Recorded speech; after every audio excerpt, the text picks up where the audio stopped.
You might bring me some more water.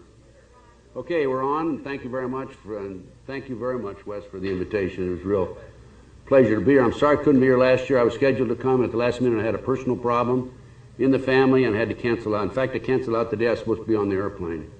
But you people are fabulous. I've been to BC before, Victoria, and the Canadians are just wonderful, hospitable people. I really have a lot of respect for you. I have to say that it's all really quite by accident that I'm involved in these issues. I was in the FBI 27 and a half years, had a very illustrious career. I was chosen as the Outstanding Law Enforcement Officer of the Year in 1977 by the AFL-CIO Metal Trades Council Los Angeles.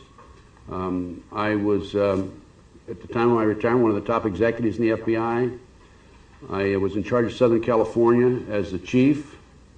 I had over 14 million people within my jurisdiction.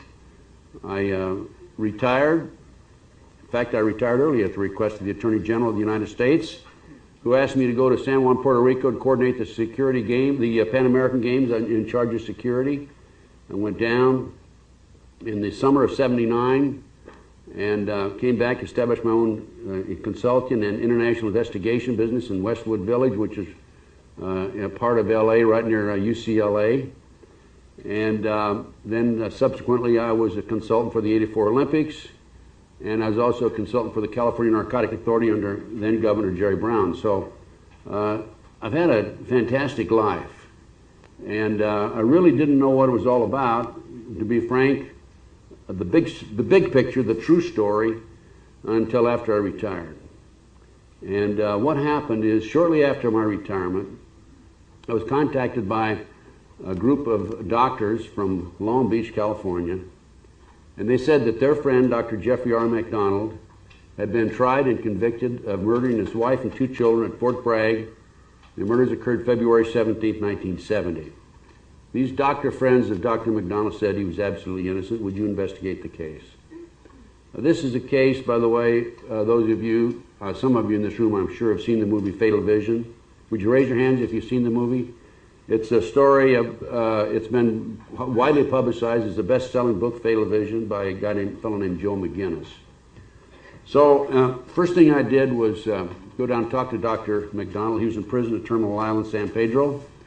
And I told him, I said, Doctor, if you're innocent, I'll work with you from now on. Guilty, I'm not going to work the case. The child was 5½, the other one was 2½. Colette was pregnant. So the story is this. Dr. McDonald said he had come home that evening, went up to the back bedroom, it's up 2 steps into the hallway and then back to the back bedroom, to go to bed late. The 5½-year-old child was sleeping with Colette, the wife. She'd wet the bed, so he came back and went back on the couch. He fell asleep watching Johnny Carson. He was awakened by 2 white males and a black male with E6 sergeant stripes and a fatigue jacket, and a white female with a floppy hat and the long blonde hair. And they claimed, later on I talked to the female and got a signed confession from her, and I'll tell you about that in a minute. They claimed that they came in looking for drugs. And he said, just a minute, I'll go call a friend of mine. And he went to call the friend, and instead of calling the friend, of course, he called the MPs, and a fight ensued.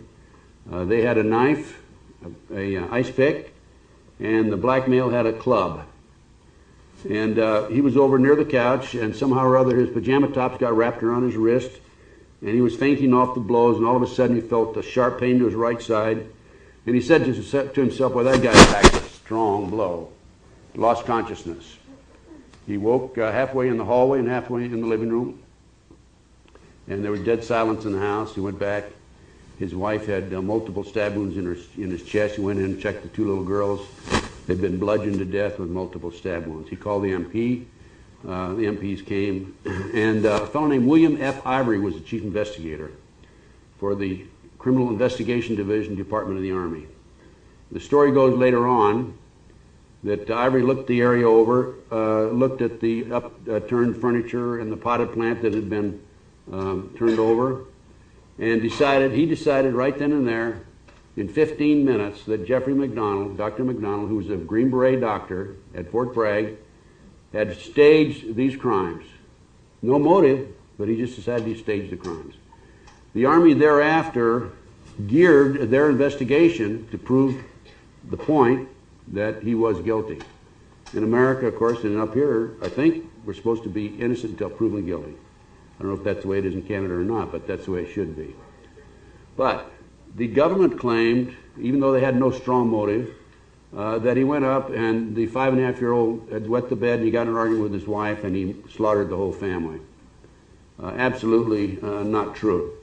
The white female was chanting, "Acid is groovy, kill the pigs, acid is groovy, kill the pigs." Jeff, before he lost consciousness, heard his little daughter yell, "Daddy, Daddy, help me, help me." He heard his wife yelling, "Jeff, Jeff, why are they doing this to me? Why are they doing this to me?" The case was tried in what we call an Article 32 Army hearing in 1970, early 1970. And as a result of the hearing, the Colonel Rock, who presided over the hearing, said that Dr. McDonald did not commit these murders based on the evidence presented to him. And therefore, the civilian and the military personnel should go out and check into a group of individuals, a hippie group, in the area. The group was, one of the members was a girl named Helena Stokely. The reason Rock said to do that is because the MP, Kenneth Micah, en route to the scene that night, had passed a girl on the corner with a floppy white hat, long blonde hair, and he said normally if he wasn't en route to a call, he would have stopped and asked about her, but he didn't. And when he arrived at the scene, he told the lieutenant in charge, "I think we should go check her out." They didn't go check her out. In addition to that, this girl, who her actual name was Helena Stokely, was because she died in January 1983, and I'll tell you a little bit about that. Helena had mentioned to several people that she thought she was there that night, but she was high on drugs. Long story short, they had a trial. In the trial, the judge said she's a dopehead, she's not credible, and there's no way that he was going to allow her to testify in front of the jury. In fact, she did not. When people tried to really pin her down and tried to get a formal statement from her, she would say, "Oh, well, I'm confused, that maybe I wasn't there." So they never did really have a conclusion to it through what we'd call legal evidence, signed statements and so forth. But anyway, I entered the case knowing this, and I learned that her handler, she was a drug informant for the Fayetteville Police Department, and years later, I learned she was an informant for the Army, CID. And the handler in the police department was a fellow named Prince Beasley, P.E. Beasley. And in sizing up the case, I went to Prince right away. I had to make up my mind whether he was an honest cop or he was dirty, because right away I smelled drugs. And as a matter of fact, I was 100% right. It was a drug operation. It was a drug cover-up. And Prince had worked with this girl for years, and I decided that Prince was all right. He was an honest police officer. And Prince and I teamed up. So the first thing we did was try to contact Lena, because she had made these admissions but never had made any statements per se. And we talked to her on the telephone through her brother in January, would have been in January 1980, which is when I entered the case, right? And Lena was not cooperative, told us to drop dead in so many words. Her husband, Ernie Davis, also said, "Leave her alone." But in talking to her on the phone, I said, "Lena, look, I have inside information that you were there. Now, to be honest with you, I didn't have that information, but it's a little trick that we play, right? But it works." I said, "I have inside information that you were there, and my inside information," I really wasn't fibbing because I had information from people she had talked to, right? And I said, "You better make it easy on yourself, because if you'll cooperate with me and Prince and give us the story now, we'll have your side of the story rather than getting it from some other source." I had planted a seed. There's no question about it. It's a technique I've used for years. But she still would not cooperate. I go through January, February, into the summer. I develop 19 new witnesses. One of the witnesses was her next-door neighbor, William Posey. Bill Posey said she came home that morning, the morning of the murders, about 4:30 in the morning. He saw her get out. She was in a blue Mustang. Another witness I developed was a woman in Dunkin' Donuts. She said around midnight, a group of hippies came in, a girl in a floppy white hat, and sat there for quite a while, 45 minutes or so. And then one of them said, let's get it over with, and got up and walked out. The girl had candles stuffed in her pockets. And then another witness I developed was a woman named Jan Snyder. And Jan was a neighbor of Dr. McDonald's, and early in the morning, around 4 o'clock in the morning, 3:30, 3:45, 4 o'clock, she wasn't sure, she was awakened by the sound of idling motors, and she looked out the window. She saw a blue Mustang, a off-colored Plymouth, and a military Jeep, MP. She talked about the one car was under the street light. The man that was sitting on the passenger side could very well be seen with ease, a great deal of ease, because the light was shining right in his face. Well, right after the murders, Dr. McDonald had given artist conceptions of the two white males, the black male, and Alina Stokely. I showed these artist conceptions to Jan Snyder. She identified the person sitting in the passenger side that night as a fellow named Alan Mazarel. I showed the picture to the lady in Dunkin' Donuts, Frankie Bushy. She identified the girl as Alina Stokely, the girl in the floppy hat, from these artist conceptions. So I knew I was on the right track. Now, what happened was, again, I developed these 19 new witnesses. I went on into the summer, didn't hear from Alina, and in October, Prince called me and said that Ernie Davis, Alina's husband, had beaten her up, and Ernie was in jail. We needed $200 to get him out. Nobody would bail him out. I wired Prince $200 and said, Prince, go down, bail him out if he will come to California and talk to us. Prince went down, we bailed him out, we brought him to California, and he gave us a statement, and the information he gave us basically indicated that Alina was at the crime scene that night based on what Alina had told him. So on the way to the airport, they let him go back to, he had to go back to North Carolina and appear at a hearing because of the fact that he was out on bail. We're on the way to the airport, and I said to Prince, they're in the back of my car and I'm driving, you know, that new witness we have is really going to help us. I pretended like I made a mistake, and I said, oh, I shouldn't have said that. And sure enough, it worked. Ernie went back to North Carolina, got out of the car. I found out later, I'd made up with Alina in the meantime, told Alina, we got to get out of here. They have somebody on the inside. He went down to South Carolina, and bear in mind, I'm about to lose $200, right, from the bail money that I sent for Ernie.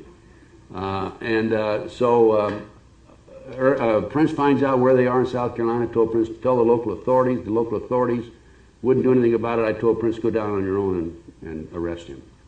Prince did, brought him back, and after he arrested Ernie, Helena was, they're about 5 hours away.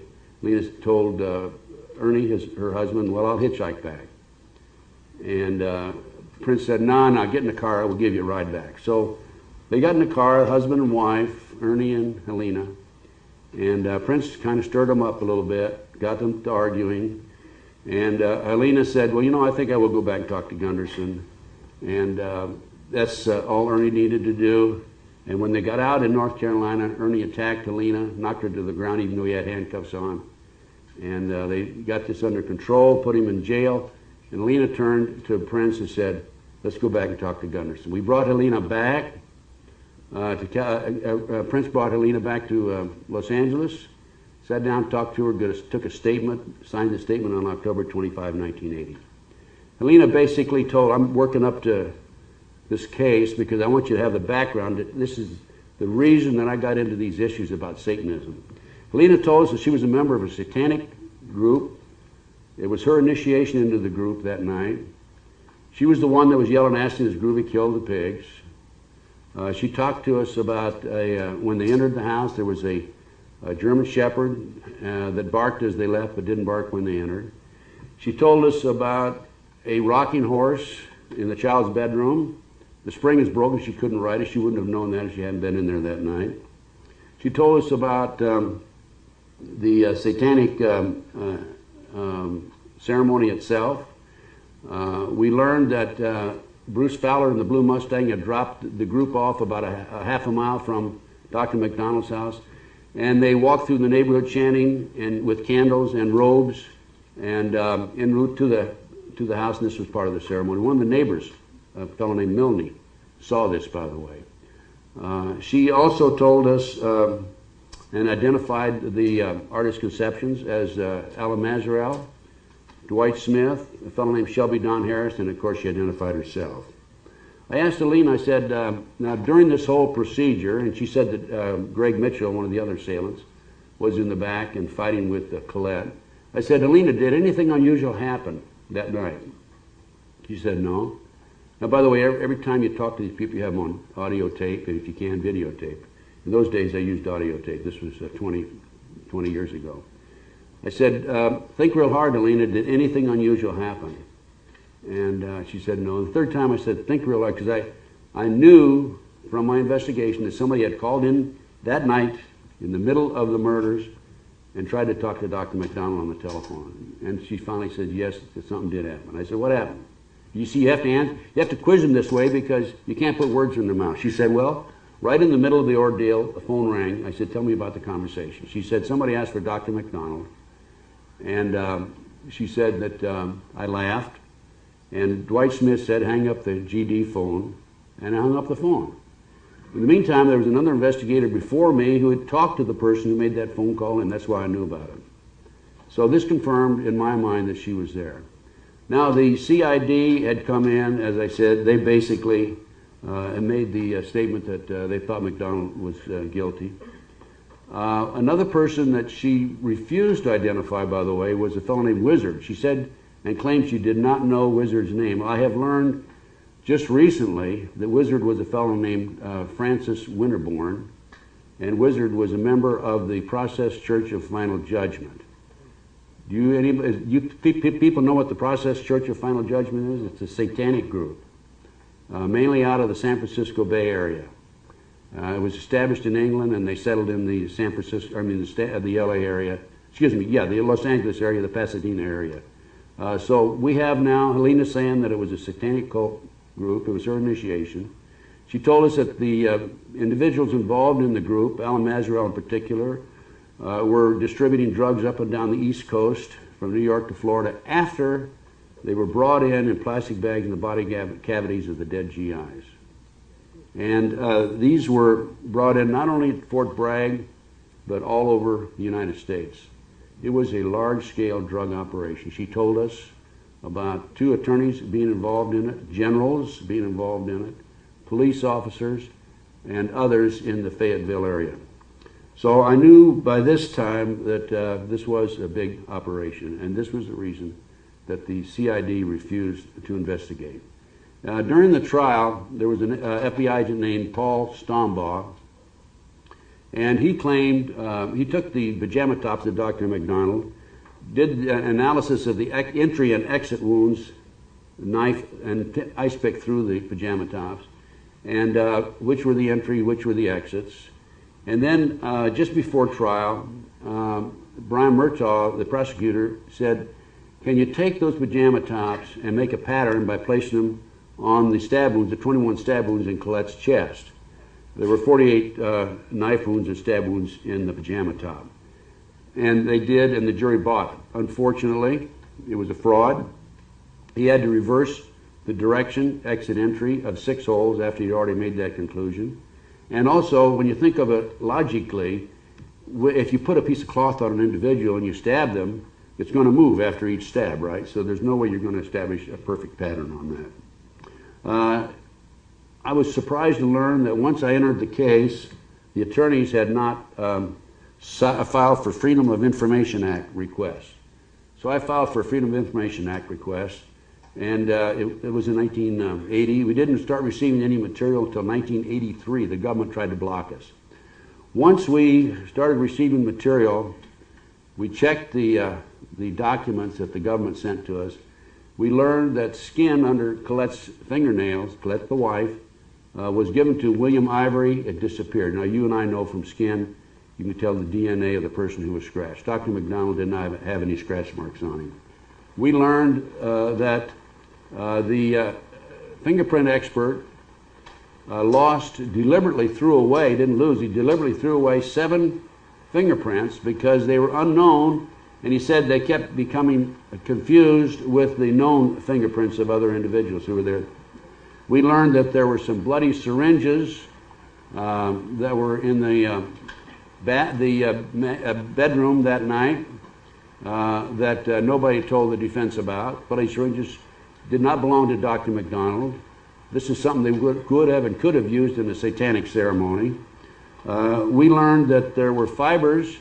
We knew there were fibers in certain locations where McDonald fought with the assailants, yet they were not listed on the government chart. And as I said earlier, we also learned that Helena Stokely was an informant for the Army herself, which would account for the fact that they didn't want to place her at the crime scene. So we also developed information through the Freedom of Information Act that the FBI had obtained a confession from Kathy Perry, who was there that night also, and from Greg Mitchell. The FBI didn't interview him. He refused to cooperate, but Greg Mitchell had told one of his neighbors that he was there that night. I learned during my investigation that one of the prosecutors, James Proctor, was a former son-in-law of the Judge Dupree, so we had a conflict of interest. It was, the judge, by the way, refused to recuse himself, and he stuck steadfast as judge of the case through all the hearings. I developed information about years later, about one of Dr. McDonald's attorneys. He was involved in a large-scale drug operation. He ended up being murdered in Philadelphia. One of his attorneys at the present time is a member of the Process Church of Final Judgment, which you find that kind of interesting. And, you know, I told Dr. McDonald this. This fellow, John Markham, is with the law firm of Silverglade out of Boston, who is the chief attorney for Dr. McDonald, and they have assured me that he does not have access to the files, but I still don't believe it. There was hair in Colette's hand. Paul Stombaugh lied about the hair. They took a piece of hair out of every part of Dr. McDonald's body. It didn't match the hair in her hand. Stombaugh claimed that it was Colette's hair herself. You cannot make a statement like that. Hair can only be similar. There were foreign wax drippings in the house that did not match any of the wax that was, or the candle that was in the house that night. There were wool fibers, we found out again years later. 2 wool fibers, 2 on her lip, Colette's lip, 1 on her chest, and 2 on the club. It was a 32-inch bed slat, by the way. The CID and the FBI laboratory classified these wool fibers as blue cotton polyester. On the official typed report, it said blue cotton polyester. Once we went behind the scenes and looked at the laboratory handwriting notes of the expert, it said wool. There was no wool in the house that night, no black wool in the house that night. So I felt pretty good at this point about my investigation. We had Prince Beasley, who saw Helena that night, by the way, before the murders, about 10:50 p.m., and she was with a black male with a fatigue jacket, E6 sergeant stripes, at the Apple House, a local hangout for hippies. At 12:15, we had Helena through Artist Conception, through Frankie Bushy at the Dunkin' Donuts. A little after midnight, we had Milne talking about the ceremony, walking down the street in robes, chanting with candles en route to the McDonald house. We had the dog barking. Helena said that there was a dog that barked, and there was a dog that barked that night because Janice Pendleshock, the lady to whom the dog belonged, said that her dog barked that night. Jan Snyder identified Alan Mazarel from the Artist Conception that we had, and we had a 4:30, 4:45, Helena's neighbor, Bill Posey, confirmed that she came in late that night in a blue Mustang. Other witnesses identified themselves, the group, with a blue Mustang. So I kind of sit back. Oh, by the way, the latest development on the case is this. You won't believe this. You will not believe this, I assure you. We have finally been able to get the courts to agree to a DNA test. They agreed to do a DNA test on this case in 1997, 3 years ago. Still have not done the test. Now, the judge said that you can open up 15 pieces of evidence, 15 envelopes for evidence, but the defense cannot be present. Only the prosecution can be present. So they opened up the envelopes, and of the 15 envelopes that were open, 5 of them are empty.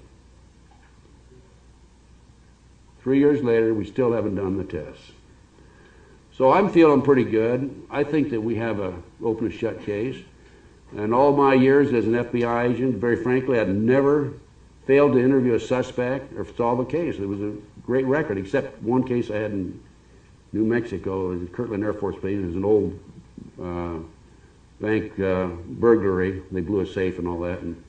But I got the case reassigned from somebody to me, so it really wasn't mine from the inception. But I'd never lost a case. I'd always obtained a confession. I felt good. I said, you know, we're going to turn this report over, 1,200-page report, to the FBI, and this man's going to be out in no time at all. That was in 1981, the spring of 81. Well, the next thing, and I wrote a letter to Judge Webster, a personal letter. Webster was a friend of mine. I'd worked for him. I was one of the top executives in the Bureau, as I said. Probably one of the top dozen jobs in the FBI. Never received a response. I said, dear Judge, I have this 1,200-page report I'm sending to you. I think this man's innocent, and I think that you should look into the possibility of his innocence. We run out of money. I set forth 45 leads that should be covered, and I said I would appreciate it if the FBI would continue with my investigation. Next thing I hear, I'm receiving phone calls from throughout the United States. I understand you're a homosexual. No. Yeah. I understand the word's being spread that you're suffering from mental problems. That's probably true, or I wouldn't be involved in these issues. That you were a disgruntled ex-employee, and Tom Kelly, the agent in charge in Dallas at that time, even told a good friend of mine that I was trafficking drugs. So what are they going to do with an ex-FBI chief who comes along with a case like this and basically solves it? They have to discredit me. Why do they discredit me? Large-scale drug operation. Drugs being flown in from Southeast Asia. A CIA Army operation, joint venture operation. Now, for confirmation of that documentation, January 1, 1973 Time Magazine had an article on it. That's the only article I've ever seen about that drug operation in a national publication. Okay? So I submit my 1,200-page report, and basically I am accused of all these various nefarious activities, homosexuality and what have you. And then the next thing I hear is that my witnesses are all being re-interviewed by the FBI. And in particular, Alina Stokely. And so they go out and try to get them to recuse and change their statement. I'm saying to myself, you know, the FBI is supposed to solve cases, not unsolved cases. And the government isn't being paid to go out and take a fact and interview a person and try and get them to change their story. These guys are supposed to go out and corroborate the information that I have. Well, didn't work out that way. They interviewed Helena, and in talking to Helena, she refused to recant, but she was upset with me because there had been a big article in the Washington Post magazine, and I had arranged through the reporter for the article about the case and about her confession, and there was a picture of Helena in the magazine, she had in the newspaper. She just obtained a babysitting job, and what do you think happened when the parents of the baby saw her picture as a baby killer in the Washington Post newspaper? She lost her job. She was mad at me, and the FBI, obviously, with their wiretaps or whatever they were doing, felt this was a good time to go talk to Alina, and they went and talked to Alina, and they tried to get her to recant. She didn't recant, but she did say she was upset with me, which was all right. I've had a lot of people upset with me. So we rocked along, and I didn't pay much attention to the re-interview with Alina or with the others because I knew that the information I developed would stand solid because of the audio tapes. And in one instance, later, in May of 1982, I even put her on videotape. After she was contacted by the FBI and they tried to get her to recant, she called me in May of '82. This was the FBI interviewed her in the summer of '81. She called me in May of '82 and she said, "Ted, I want to talk to you." So I flew to South Carolina. She told me about the FBI interviews, told me she didn't recant, and reiterated information about the murders and about the drug operation, and said that if she would be given immunity, she would tell all. She would give the names of the generals, the names of the attorneys, and the names of the police officers, and everybody involved, and the people that were distributing the drugs. I sent a letter to the Department of Justice asking for immunity for Elena, and her attorney, or not her attorney, but Jeff McDonald's attorney, found out I did it, and he killed the letter. I have my reasons why I think he killed it, but he killed the letter, wrote to the department, said don't pay any attention to Gunderson and his request. So then I received a phone call from Jeff McDonald's attorney, Brian O'Neill. O'Neill gave me a new case, only case he'd ever given me before or since. A fellow named Robert Ferrante had walked out of his office about midnight, had nothing to do with the McDonald case, by the way, had walked out of his house about midnight, not house, but his office, and as he started to get in his car, a gunman jumped out of the bushes and shot at him 9 times, hit him 5, but he lived. So O'Neill asked me to investigate the case. I found out that the afternoon or the evening, early evening of the day of the shooting, that an individual was seen in the parking lot by the accountant with the trunk of the car up against the building, and he was sitting there. And at the time of the shooting, the same car, a car of that same description, was also there. And so I took the accountant and we put him under hypnosis and we did an artist conception. I came up with an artist conception. I gave it to my client, Ferrante, who lived, by the way. And the first thing he said when he got to the hospital, when the police started asking questions about who shot him and so forth, he said, "I'm taking the 5th," so it tells you a little bit about him. And so my client had this artist conception.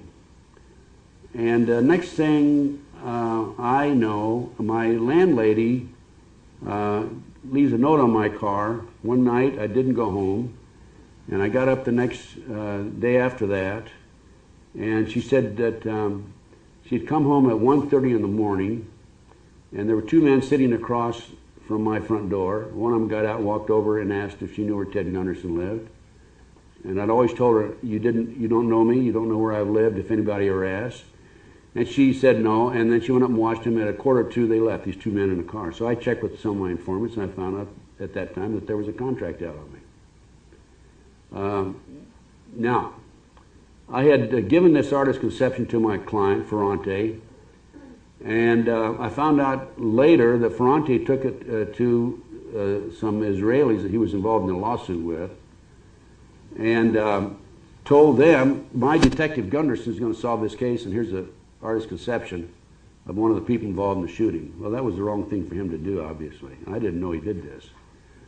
So, a long story short, I did some checking. I had a contract out on me by the Israeli mafia. And then the next thing I know, by the way, as soon as I found out about these 2 guys sitting in the car across the front door from me, I checked in a motel with cash and stayed there for a week, and I had some friends staying at my place. And the following Friday, there were 13 dead red roses and 13 dead chrysanthemums placed on my front porch. When my friend got up, walked over, opened the door to get the newspaper, there were these dead roses and dead chrysanthemums. They were dried and they'd been painted black.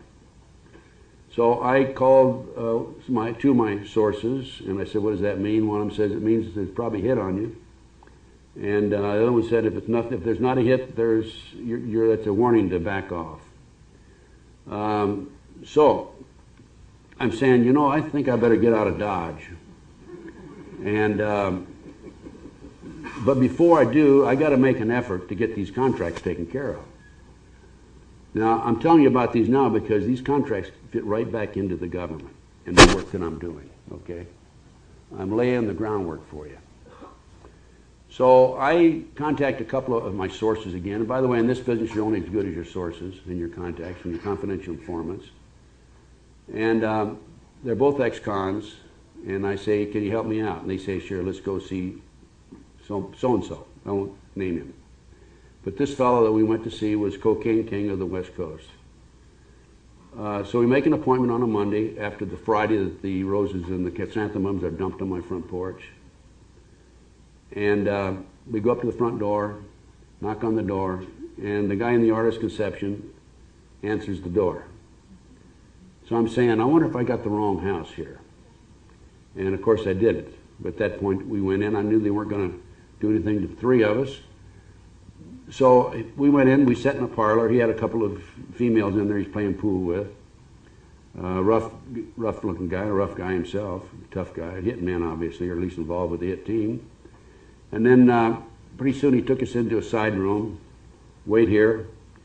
The Cocaine King of the West Coast came in. By the way, before he came in, his dog came in. Smelled all of us, sat down at my feet, and went to sleep. And he came in and he said, my dog likes you, I like you. And he told the other fellows to get out of the room. I'm sitting there, and first question he asked me is, how many children do you have? What he was saying is, you know, if you don't play your cards right, your kid's health's in danger. I told him, and then he took the artist's conception out and handed it to me, see, where'd this come from? And I told him, I says, you know, if you're going to do anything to the person that gave this to me, I'm not going to tell you. I'll take the heat myself. And he was kind of set back and offended by that. And I said, no, I won't tell you where it came from. And he said, finally he says, okay, I won't do anything. I said, well, I told him the story about how Robert Ferrante's accountant walked through the parking lot at 6:30 and this car was sitting there, artist conception, and so forth. So I guess he admired me standing up to him or what, I don't know, whatever it was, either his dog or something. He said, let me leave the room, I'll be right back. He left the room, came back 15 minutes later. You got 2 contracts set on you. He says, I can take care of one, but I can't take care of the other one. I can't take care of the one out of Florida and Houston. But he could take care of the one involved in the Israeli mafia. This was on a Monday. He said, don't go back to your office or home until Friday. So I took care of the one, and then I had to go underground. I had to leave the area. I went to work for FBI L.A. for about 6 or 8 months. As a matter of fact, I investigated that drunk driving case he had in San Francisco, California. For 6 weeks I was there. Then I was in Dallas most of the time. Did some work for him in Amarillo, Texas, and in New Mexico. It took me a while to get the second hit taken off, and I found out that the second contract was by the satanic cult group out of Florida and Houston. And the way I did that is I made some more phone calls, and I was placed in contact with an individual who was reported to me as head of the hit squad for George Bush's White House team. He was NSC, National Security Council. The National Security Agency handles communications. The National Security Council is right out of the White House. They don't answer to anybody but the President of the United States. They don't answer to Congress, to anybody. The FBI answers to the Department of Justice. CIA answers to, who knows who the CIA answers to. They're supposed to answer to Congress, but they don't. They have so many black ops that nobody can keep track of them. So I fly to L.A., I have a meeting with this individual, and he tries to drink me under the table, and one day I could drink with anybody. I don't drink anymore, basically. And I think because he couldn't drink me under the table, he admired me, respected me, which is kind of a stupid thing to think about, but that's the way some of those people are. And we developed a very close relationship. He ended up taking the second hit off, a contract off for me. Incidental to that, I was placed in the company of a number of CIA-type individuals and people. And I was told right then and there that, you know, you better be careful, you better back off, you better forget about getting into these issues. I didn't. This fellow and I are no longer friends, by the way. But then I started having a series of surveillances and phone calls, and I've had not only those 2 gunmen waiting for me, I had a gunman waiting for me, a fellow named Bill Menser in 1986, and Calabasas. I was living in Calabasas. I don't need to go into details on that, but I did confirm that he had come into my house, waited for me from 11 till 2 in the morning. Bill Menser is a satanic cult drug killer for the government. He was convicted subsequently, by the way, for the murder of a Hollywood producer named Roy Radin out of Long Island, New York. And I was partly responsible for that conviction. So I not only sent him up, but his 3 accomplices. And instead of getting me, I got him, and he's in jail now for life. All 4 of them are. I had another case. A fellow was CIA, and I learned that he was arranging for contract killings. And I went to the FBI with the information. They wouldn't do anything. I went to the Riverside County Sheriff's Office. They began an investigation. Pretty soon the investigators pulled off, put on stolen cars. And so I go to the chief of police, Sam Cross, in Indio, which is where the fellow was from. And I knew Sam, and I said, Sam, this guy's arranging for contract killings. And Sam said, well, I don't like that. I said, that's good. I said, here, what are you going to do about it? I'll take care of it. He sent a young cop in right out of training school. The cop was wired. And this individual was caught with arranging for 5 contract killings. Am I on the mic back there? So he ends up...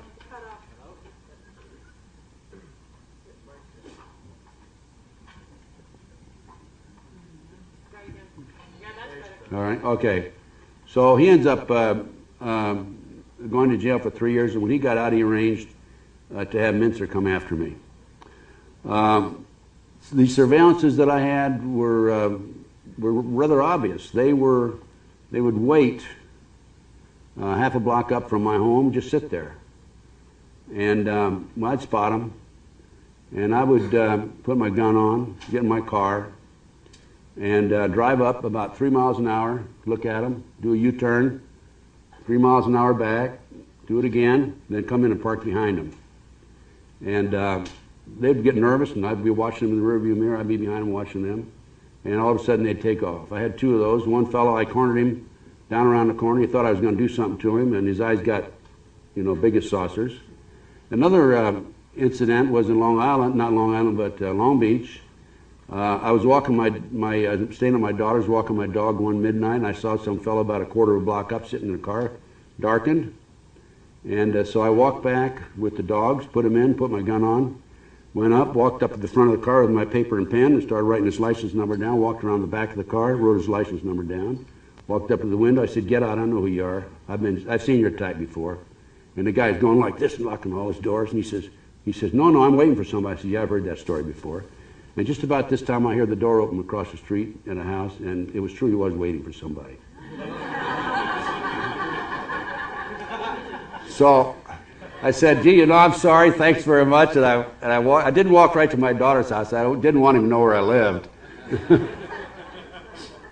Anyway, I've laid the groundwork for, here I am. Here I'm an ex-FBI chief, come out with all kinds of honors.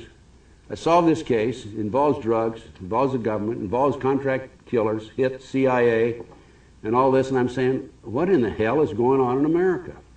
I just can't believe it. I have this 1,200-page report that's being ignored. FBI agents are lying on the witness stand, which was Paul Stombaugh. By the way, I found out later that in a magazine article, one Paul M. Stombaugh was expelled from Russia because he was a CIA agent. I find that very interesting. I also learned that there was an individual on the McDonnell defense team who was a contract attorney for the CIA for years. So they planted people on me, they planted people on McDonnell. I've had at least a half a dozen people planted on me. And what did they do? How did they justify the wiretaps on me? Well, I had a fellow named Bill Craig, CIA, by the way, say that he had a friend named Mark Tilden. I can name these names because I hope they do sue me, who had some information that he wanted to pass on to the White House. Mark Tilden, supposedly, I talked to him. I said, what do you want? Why can't you go through the CIA? He says, well, I need to get right to the White House and go right into the Reagan administration. I don't trust the CIA. I said, okay. So I made a phone call to Washington. I arranged for Mark Tilden to go into the White House. I was back in Washington sometime later when he was there. I even escorted him to the side door. And he got out of the car and went on in. I found out later Mark Tilden was actually a KGB agent named Roder Ivanov, spoke perfect English, I was set up by Bill Craig with Ivanov, otherwise known as Mark Tilden, in order to justify the FBI to do a counter-espionage or an espionage investigation of me and to run their wiretaps legally in the interest of national defense. Under the Freedom of Information Act, I requested information from the FBI, and I found out that I had 4 investigations of me. Obviously, this was one of them. So from there, I just kept on going. Surveillances, it didn't matter. I had my phone tapped in my office. I had a contact inside the phone company, and I knew my phones were being tapped, but if I came forward with the information, I'd have to expose my source, and he'd be fired, and maybe even prosecuted, so I couldn't do that. So I lived with it. And then one day I received a bill, and I had an office manager before this, but I had to let her go because my finances were going down, down, down. And I was paying writing my own checks, and I received this bill, and I looked at it. It was from the phone company, and it said $42, $7 a mile for the extension to your telephone answering service. And I'm saying to myself, that's funny because I don't have a telephone answering service. There, I've got another one. So I called the phone company. I said, would you give me that in a letter, and so on and so forth, and they did. And what they were doing, they had a answer all telephone answering service on 5900 West Pico in Los Angeles, and they were running that as a front and tapping all kinds of telephones. I went down there. By the time I got down there were about 150 lines coming in. Somebody had cut the lines coming into the building and made off with all their equipment. So I filed a lawsuit against GTE. I couldn't get an attorney to handle it. Finally, I had an attorney that went just so far. We got up to the first deposition, and he wanted out. I think he was paid off, to be honest with you, and so I settled out of court for a minimal fee. So I had these wiretaps. I was a homosexual and suffering from mental problems and what have you, and had the surveillances on me. It didn't bother me. I just kept right on going. I became involved in the case in Nebraska. It's called the Franklin Cover-Up, and in that particular case, I learned that there was an international child kidnapping ring operating out of Iowa, Nebraska. They had the Franklin Savings and Loan was raided by the IRS and the FBI. As a result of the publicity, 80 children came forward and said that they were victims in a large-scale pedophile ring. Of the 80 who came forward, 4 gave statements, 2 recanted, 2 refused to recant, Alicia Owens and Paul Benassi. The 2 refused to recant. I went back and interviewed them. I talked to them. I helped develop the case. The investigator before me was murdered, by the way, and I didn't really replace him because he was a full-time investigator, and John DeCamp had just asked me to come back and kind of fill in until we could, work it more extensively. But we learned from talking to these kids that this large-scale pedophile ring was not only involved in pedophilia, they were involved in pornography, they were involved in satanic cult activity. The kids attended these ceremonies with robes chanting, human sacrifices, and these were not dirtbags off the street. This was the past publisher of the Omaha World Herald. This was the chief of police, Bob Wadman. This was the head of the Nebraska Forestry Service, Eugene Mahoney. These kids named all these individuals, some of the top citizens in Omaha, Nebraska. So the case went actually nowhere. The main agency that blocked it, kept it from going forward, was the FBI. But they were taking these kids out of orphanages, foster homes, Boys Town.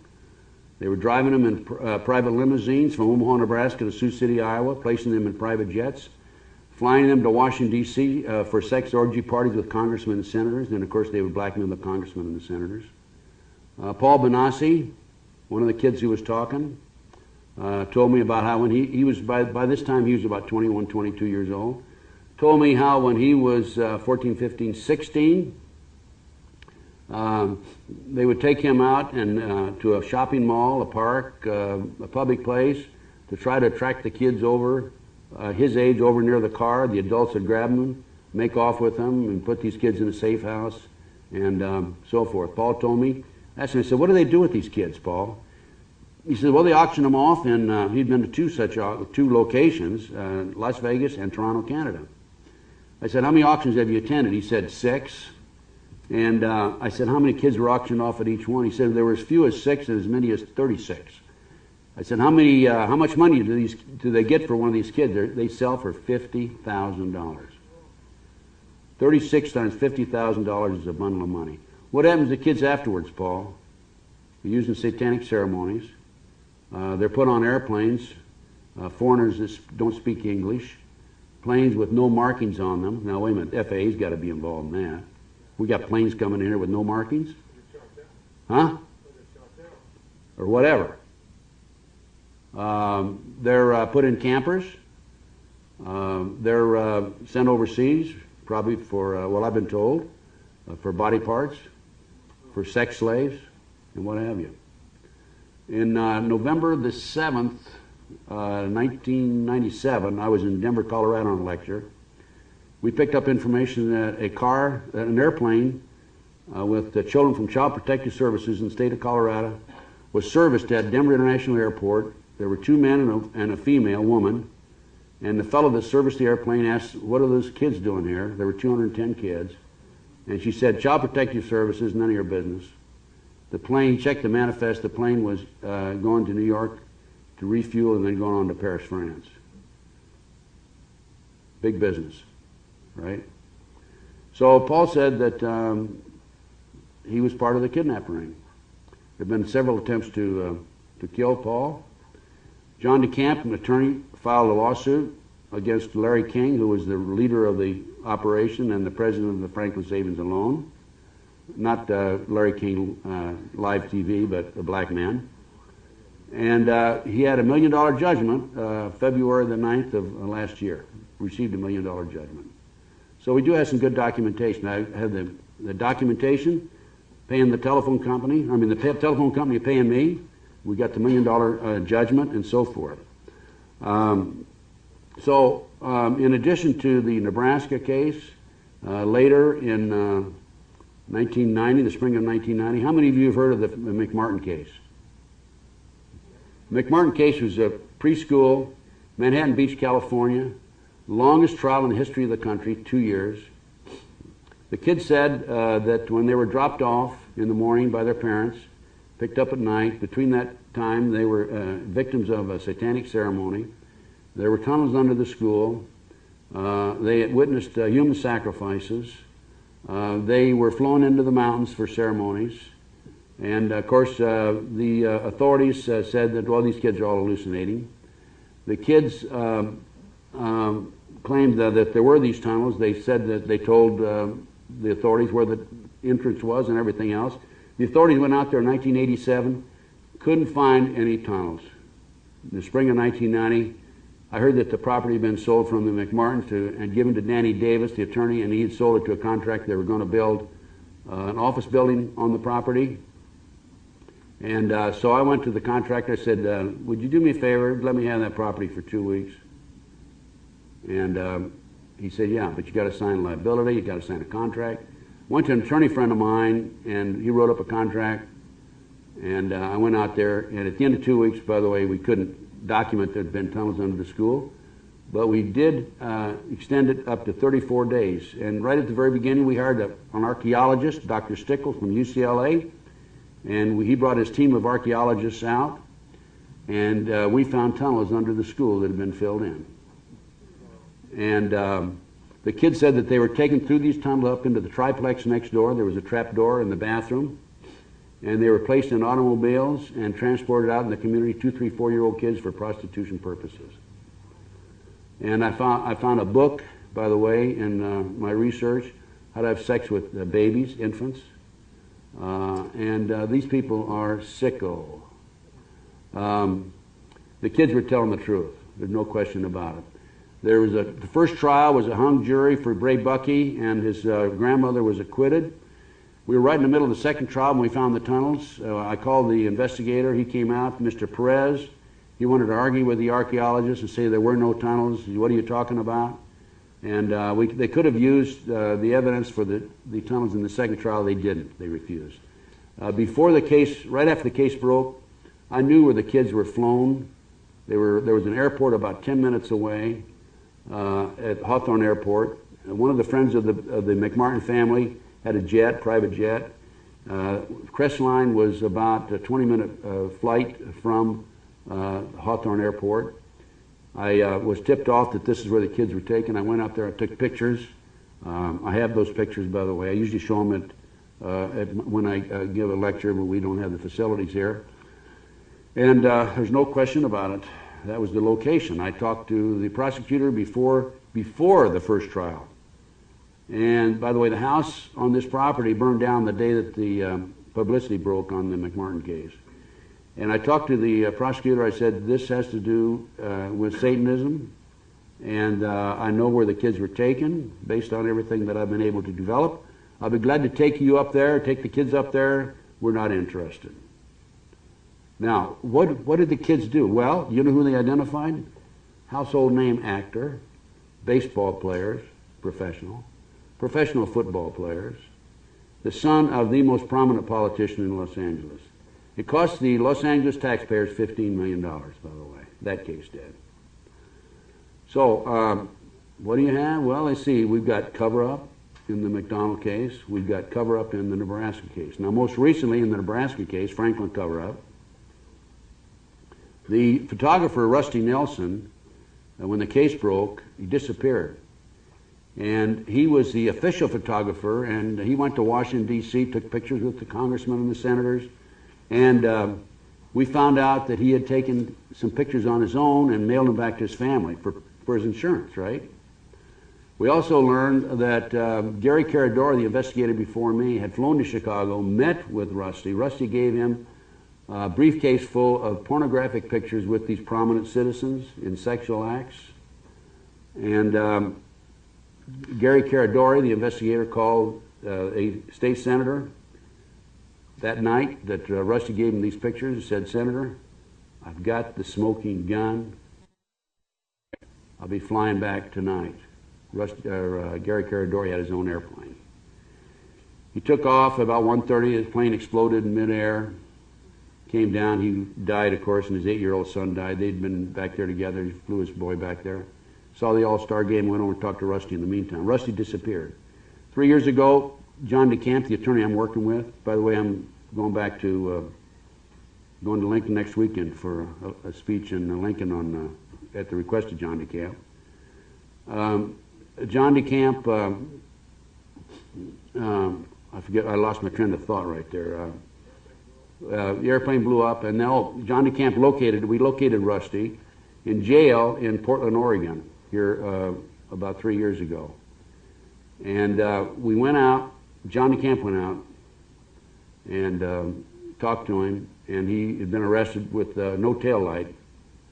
And when they arrested him, they searched his car, they found some pornographic pictures. John learned from Rusty that he had tens of thousands of pictures of these prominent politicians, Washington, D.C., congressmen, senators. He had planted them in the trunk of an old car near Taos, New Mexico, and also in the mountains, in a cave in Colorado. John went to Taos, New Mexico, the exact location where the car was. He was met by the sheriff and told he could not come onto the property. We still have not been able to get to the mountains in Colorado. In the meantime, John brought Rusty Nelson back to Nebraska and as a parole violator, and he was recently arrested, out on parole, and he was recently arrested as a parole violator and sent back to Oregon. We're concerned about Rusty's life. By the way, there is, if you want information on this case, for those of you who have websites, you can write this down. Here's a email. Write to this email and she'll send you the 55-page report that I did on Rusty Nelson. It also explains the Nebraska case.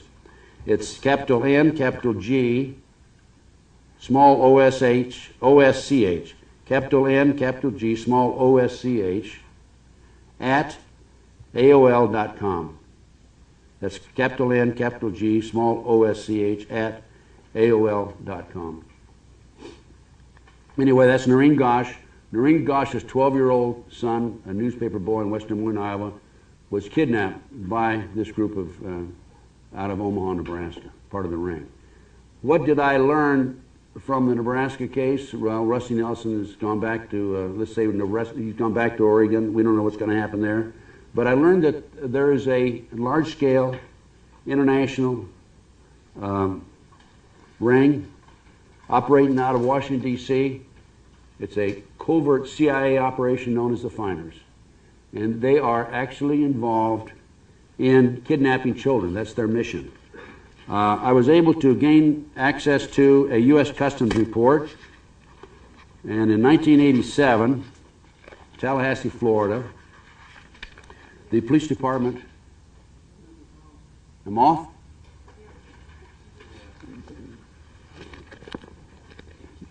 How come nobody else has any trouble? I have all these problems. You predicted that. That's Satan at work. Don't tell me. I know that guy when he operates. You got it? You got me back? How long have I been off? Oh, a couple of seconds? Okay. Okay, the Tallahassee Police Department, February 5, this is, by the way, is in a report that I got some dynamite documentation, folks. It's in a report that I put together called Documentation New World Order. I gained access to a Department of the Treasury, United States Customs Service investigation. I have the report right here in front of me.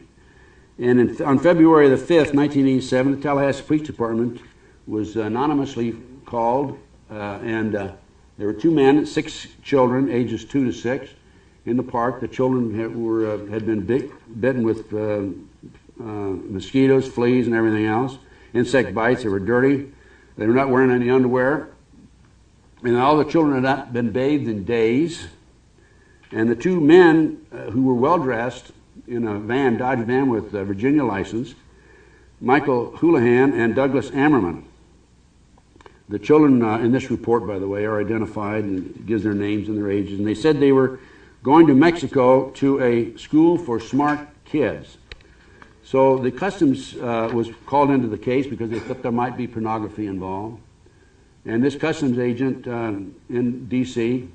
went over to the Metropolitan Police because the Tallahassee Police had notified the Metropolitan Police in Washington, D.C. They obtained a search warrant and went out and searched the premises of the location of this organization known as the Finders.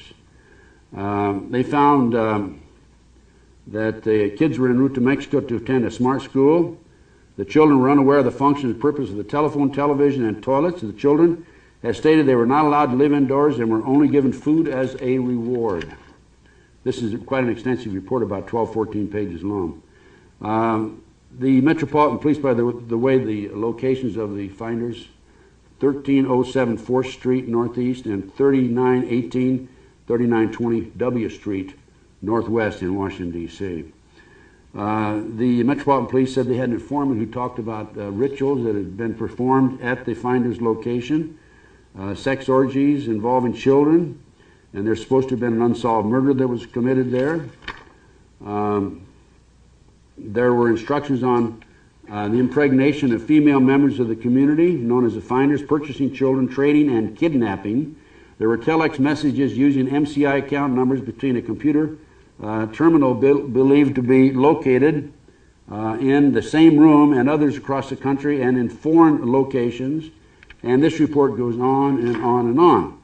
Now, there was communication for children, the transporting of children. London, Germany, the Bahamas, Japan, Hong Kong, Malaysia, Africa, Costa Rica, and Europe. There was also a file identified as a Palestinian, and so forth. Now, I'll jump right over to the last page. Oh, by the way, they talked about terrorism. They talked about bank accounts, international financing, and so forth. Okay, this customs agent went to receive a final briefing March 31, 1987. I contacted Detective James Bradley of Washington, D.C. Metropolitan Police Department. I was to meet with Bradley to review the documents seized pursuant to the 2 search warrants executed in February 87. The meeting was to take place April 2 and 3, 87. He talks about having arrived there, but Bradley wasn't available, so he talks to somebody else. I was advised that all the passport data had been turned over to the State Department for their investigation. The passports were located in the van, and that's why they brought in the State Department. State Department in turn advised Metropolitan Police that all travel and use of the passports by the holders of the passports was within the law and no action would be taken. This included travel to Moscow, North Korea, and North Vietnam from the late 50s to the mid-70s. Travel was illegal at that time in those countries, by the way. The individual further advised me of circumstances which indicated that the investigation into the activity of the finders had become a CIA internal matter. The Metropolitan Police report had been classified secret. It was not available for review in the interest of national security, of course. I was advised that the FBI had withdrawn from the investigation several weeks prior to that, and that the FBI Foreign Counterintelligence Division, that's Division 5, had directed the Metropolitan Police Department not to advise the FBI Washington Field Office of anything that had transpired. No further information will be available, no further action will be taken, no action will be taken on the basis of this report. I did a little checking on the finders after that. Here's what my source came back. The finders is a CIA front established in the 1960s. It has top clearance and protection in the assignment task of kidnapping and torture programming young children throughout the United States. Members are specially trained government kidnappers known to be sexual degenerates who involve the kidnapped children in satanic sex orgies and bloody rituals, as well as murders of other children and slaughter of animals. They use a fleet of unmarked vans to grab targeted children from parks and schoolyards. In doing so, they use children within their organization as decoys to attract the victims close to the vans where they are grabbed by the adults. Same thing as Paul Benassi told me earlier. They then drug the children and transport them to a series of safe houses for safekeeping. Paul said that as soon as they get them in the back seat of the car, they put chloroform over their faces and they put them to sleep right away. They are then used in their ceremonies for body parts, sex slaves, and some are auctioned off at various locations in the Northern Hemisphere. In the past, they have been auctioned off near a location in Las Vegas and Toronto, Canada. Marion David so-and-so is the leader of the cult, and he is an identified homosexual and pedophile and a CIA officer. His son was an employee of the CIA proprietary firm Air America, which was notorious for smuggling drugs destined for the United States out of the Golden Triangle into Saigon during the Vietnam War. How am I doing on time, by the way? Huh? I just started? Wow. Okay. Anyway, let me just mention a couple things. This is just, it really tears me apart to see these kidnapped kids. And the Reader's Digest, July 1982, says there's 100,000 children disappear every year and are never heard from again. 100,000. Now, the great FBI can tell you how many cars were stolen last year, how many aggravated assaults, how many rapes, statutory rapes, how many bank robberies, but they can't tell you how many kids disappear every year. This is an estimate by the Reader's Digest. This article, July 1982, specifically points that out. Where is the FBI? Where's the federal government? Now, if you stop and think about it, 1982 to the present, 100,000 a year, that's quite a few, that's several million people. Kids, children. I receive complaints from parents every week about where'd my child go. I had a lady come here last night just to meet with me because she heard I was going to be here. I'm going to meet with her Tuesday.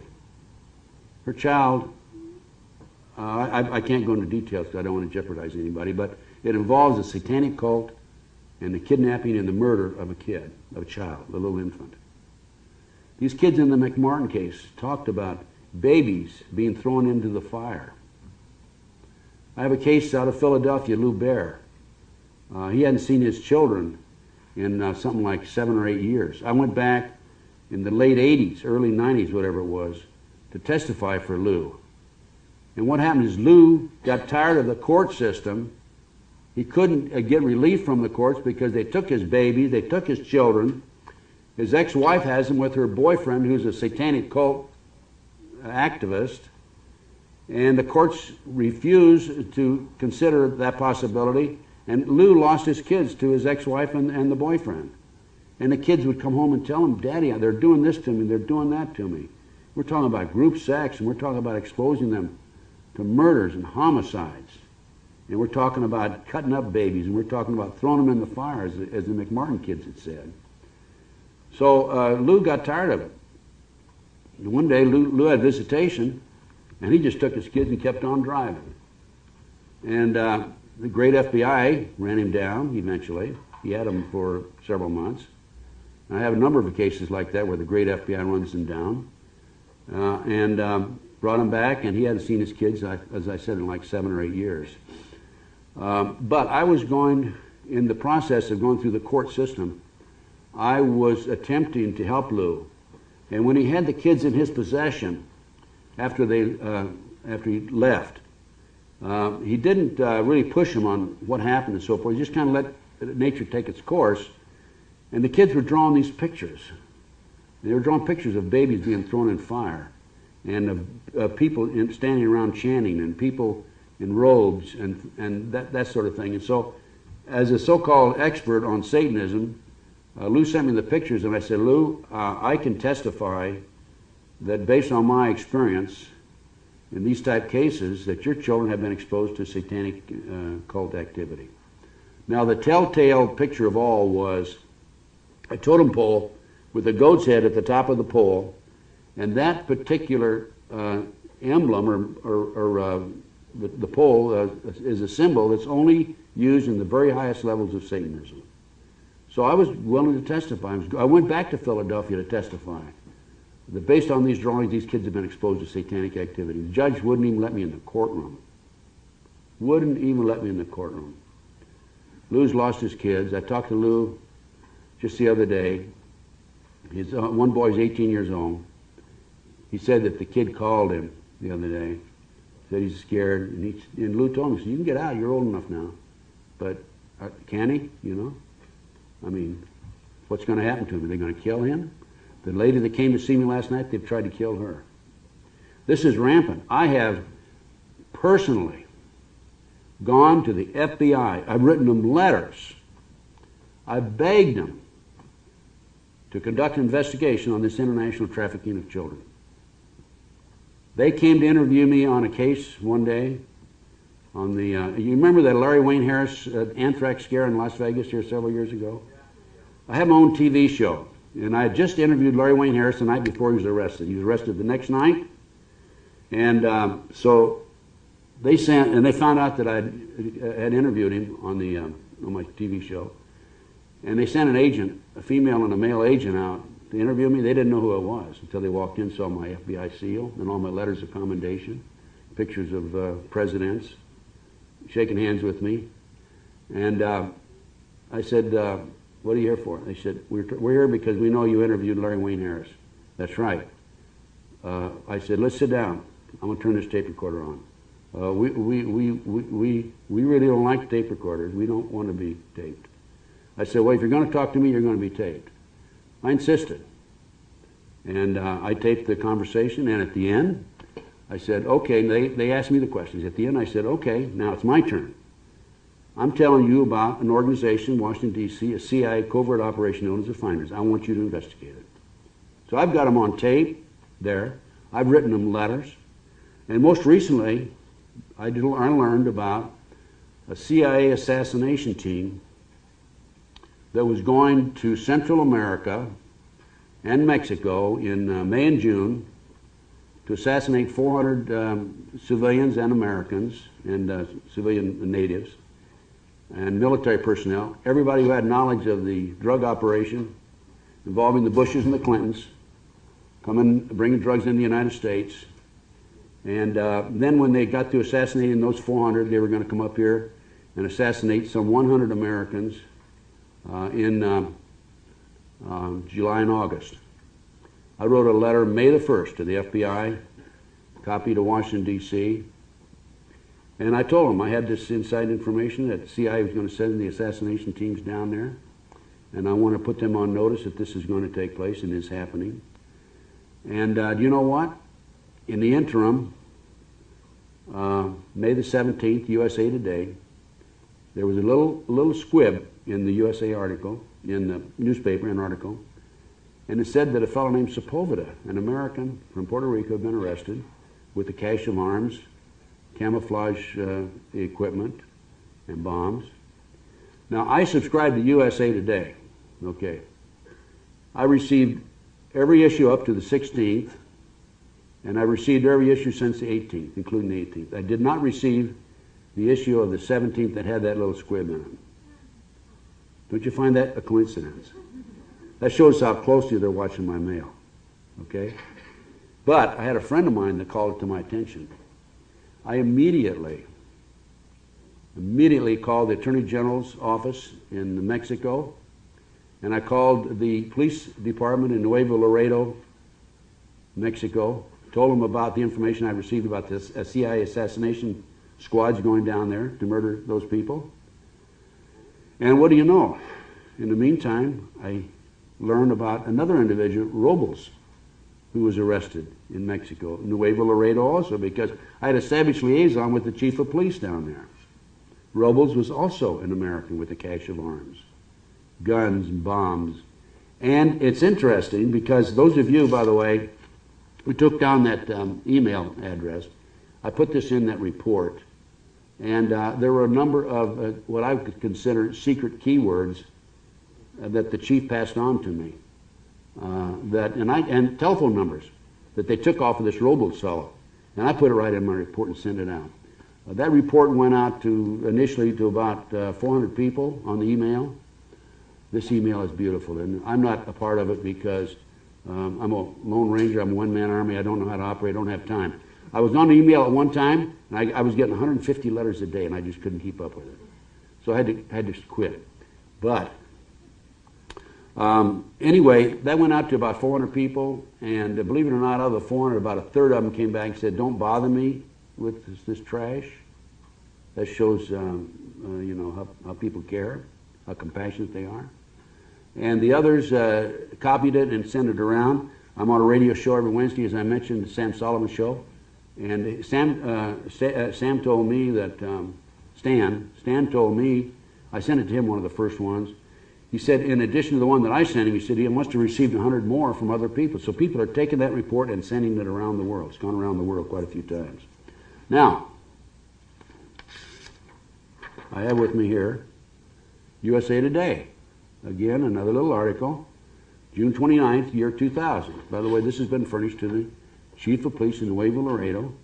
And as a result of my letter to the FBI telling them about this assassination squad, with a copy to Nuevo Laredo Chief Police, who's notified the Attorney General's office in Mexico City, an attorney from the Attorney General's office in Mexico City came to Las Vegas and spent the weekend with me. I briefed him on what's going on in the United States today.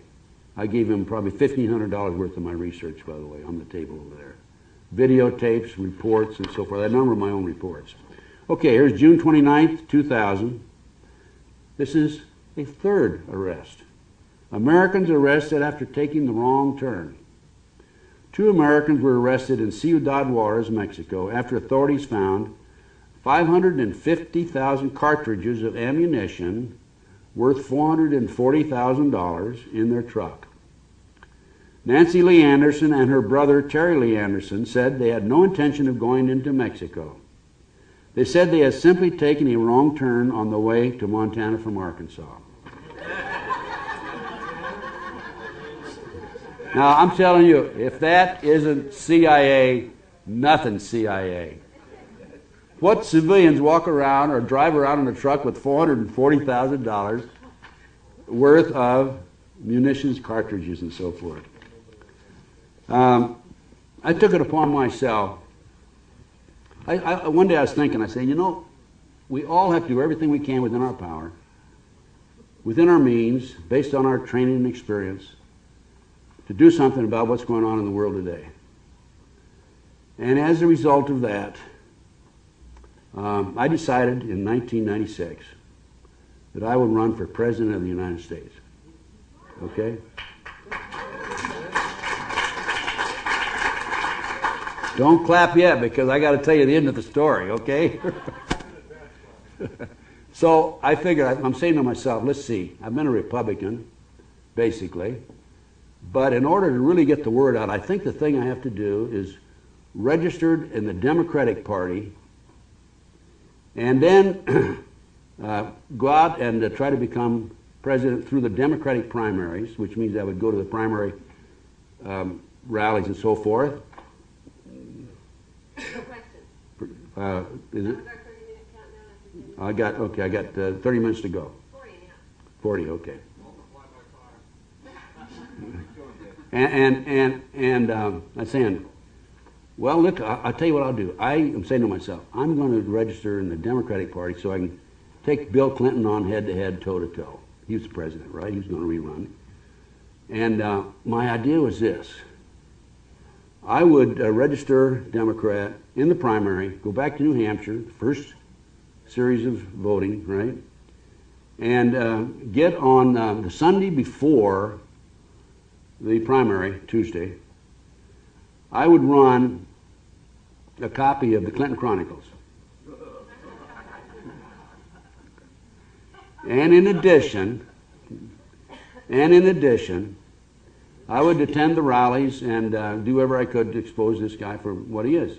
Phony, sex maniac, no good SOB. Those of you know what the Clinton Chronicles is? It's a story about Bill Clinton's drug operation and his sexual escapades and all that sort of thing. It's a tremendous expose. He didn't inhale. Yeah, he didn't inhale, right.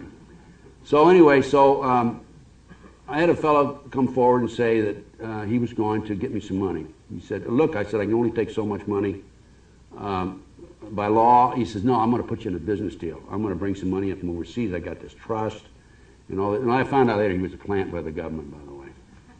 But anyway, I had all these promises, and I thought I was going to be able to do it. So I called the ABC affiliate, which is the only affiliate in Manchester, main ABC affiliate there. And I talked to Julie Capiano, I think is her name. And I asked her, I said, how much is it going to cost me for a Sunday night show, prime time, 8 o'clock? She said $10,000 an hour. I said, okay, I need two hours. That'd be $20,000. Right. She said, call me back next week. And I called her back next week, and I said, okay, I want more details on it. She said, Mr. Gunderson, I'm sorry, but I misquoted the price. The price is $120,000. So that just shows you the control of the press. Anyway, I never made it to New Hampshire. Didn't have enough money for a plane ticket, to be honest with you. But I did register. Cost me $1,000. And I came in 11th out of 21 candidates without even appearing in the state. I registered in Texas. Now, I used to be in charge of the FBI in Dallas, Texas. And that cost me $2,500. And I went down, campaigned for about 3 weeks, spent about $5,500. Fortunately, somebody else financed me. An elderly lady, I shouldn't say old, elderly lady who had been a former state senator herself in Texas, knew the ropes. Myra Dipple's the name, out of Tyler. And I came in 5th in the primary in Texas. I gathered over 15,500 votes. In fact, I did so well on the Democratic ticket that the Republicans were talking about recruiting me coming over their side eventually. I'm just kidding, of course. But it was fun going to the rallies, and I would talk to these people. I got in line behind some guy one time. I said, who are you going to vote for? He said, I'm voting for Billy. Billy? I said, why don't you vote for me? Well, who are you? And I said, well, let's see, here's what I stand for. I stand for this, this, this, and this. You know, all conservative approach to politics. He says, no, I'm voting for Billy. I'm not voting for you. And I said, well, let me give you this literature and read it. No, I don't want it. He wouldn't even read it. But anyway, it was kind of fun. And then I'd talk to these various individuals and try to explain, what a phony Bill Clinton was. It's kind of like going into the enemy camp. But anyway, it was an experience. I came back, re-registered independent in Nevada, ran for Congress in Nevada, 1st district. And I did all right there. I came in 3rd out of 5 candidates, right behind the Republican and Democrat. But the point is this. I'm saying I'm doing everything I can within my power to make a change. Now, I knew I wasn't going to be elected president of the United States, but I figured I got to do it. I've got to do it. Do you know what it costs to register in the primary in every state in the United States? Over $100,000. Okay. Colorado took my money just to be on the ballot, right? And they didn't put me on the ballot. They said, oh, that just gives you the privilege of having people do a write-in with your name. And then I talked to a precinct captain after the election. She said, we were given instructions not to put any of your information or your material on the table. Keep it under the table and only bring it out if people asked about you. Oregon and Tennessee would not put me on the ballot, even though it didn't cost anything, because I was not a viable candidate. I wrote to both of them, and I said, hey, wait a minute. I've been on every radio talk show in America, Larry King, hard copy, Inside Edition, 48 hours, 2020, and I'm not a viable, and I'm former head of the FBI, and so on and so on. And I'm not a viable candidate. That's right, you're not a viable candidate. So it's a rich man's game, and the only way you're going to do it, make it, is to belong to the club, and the club is the Illuminati, let's face it. Now in a skull and bones. Now here's another problem we have. There are electronic voting machines out there. The electronic, by the way, all this information is in this book, this documentation, what I have here. These electronic voting machines, there's no paper trail. They can be manipulated. They can be fixed. There was a candidate in New Orleans who lost, and she went in the next day with the video camera and with the machines and voted for herself on the same machine dozens of times, and every third vote, when she voted for herself, went to her opponent. Is that what happened to John McCain? I don't know about McCain, but John DeCamp in Nebraska? No, John McCain. During the primary? I don't know about that. I wouldn't be surprised. But in Nebraska, John DeCamp ran for governor, my good friend, the gentleman behind the Franklin cover-up, who's trying to expose it, the case I mentioned a few moments ago. He was, out of 5 candidates in the primary, Republican primary, he was leading a week before by the polls with 36%. And when the vote came in, he came in third with 14% of the vote. Not only in one location, but every location across the state. What this is, they're arrogant.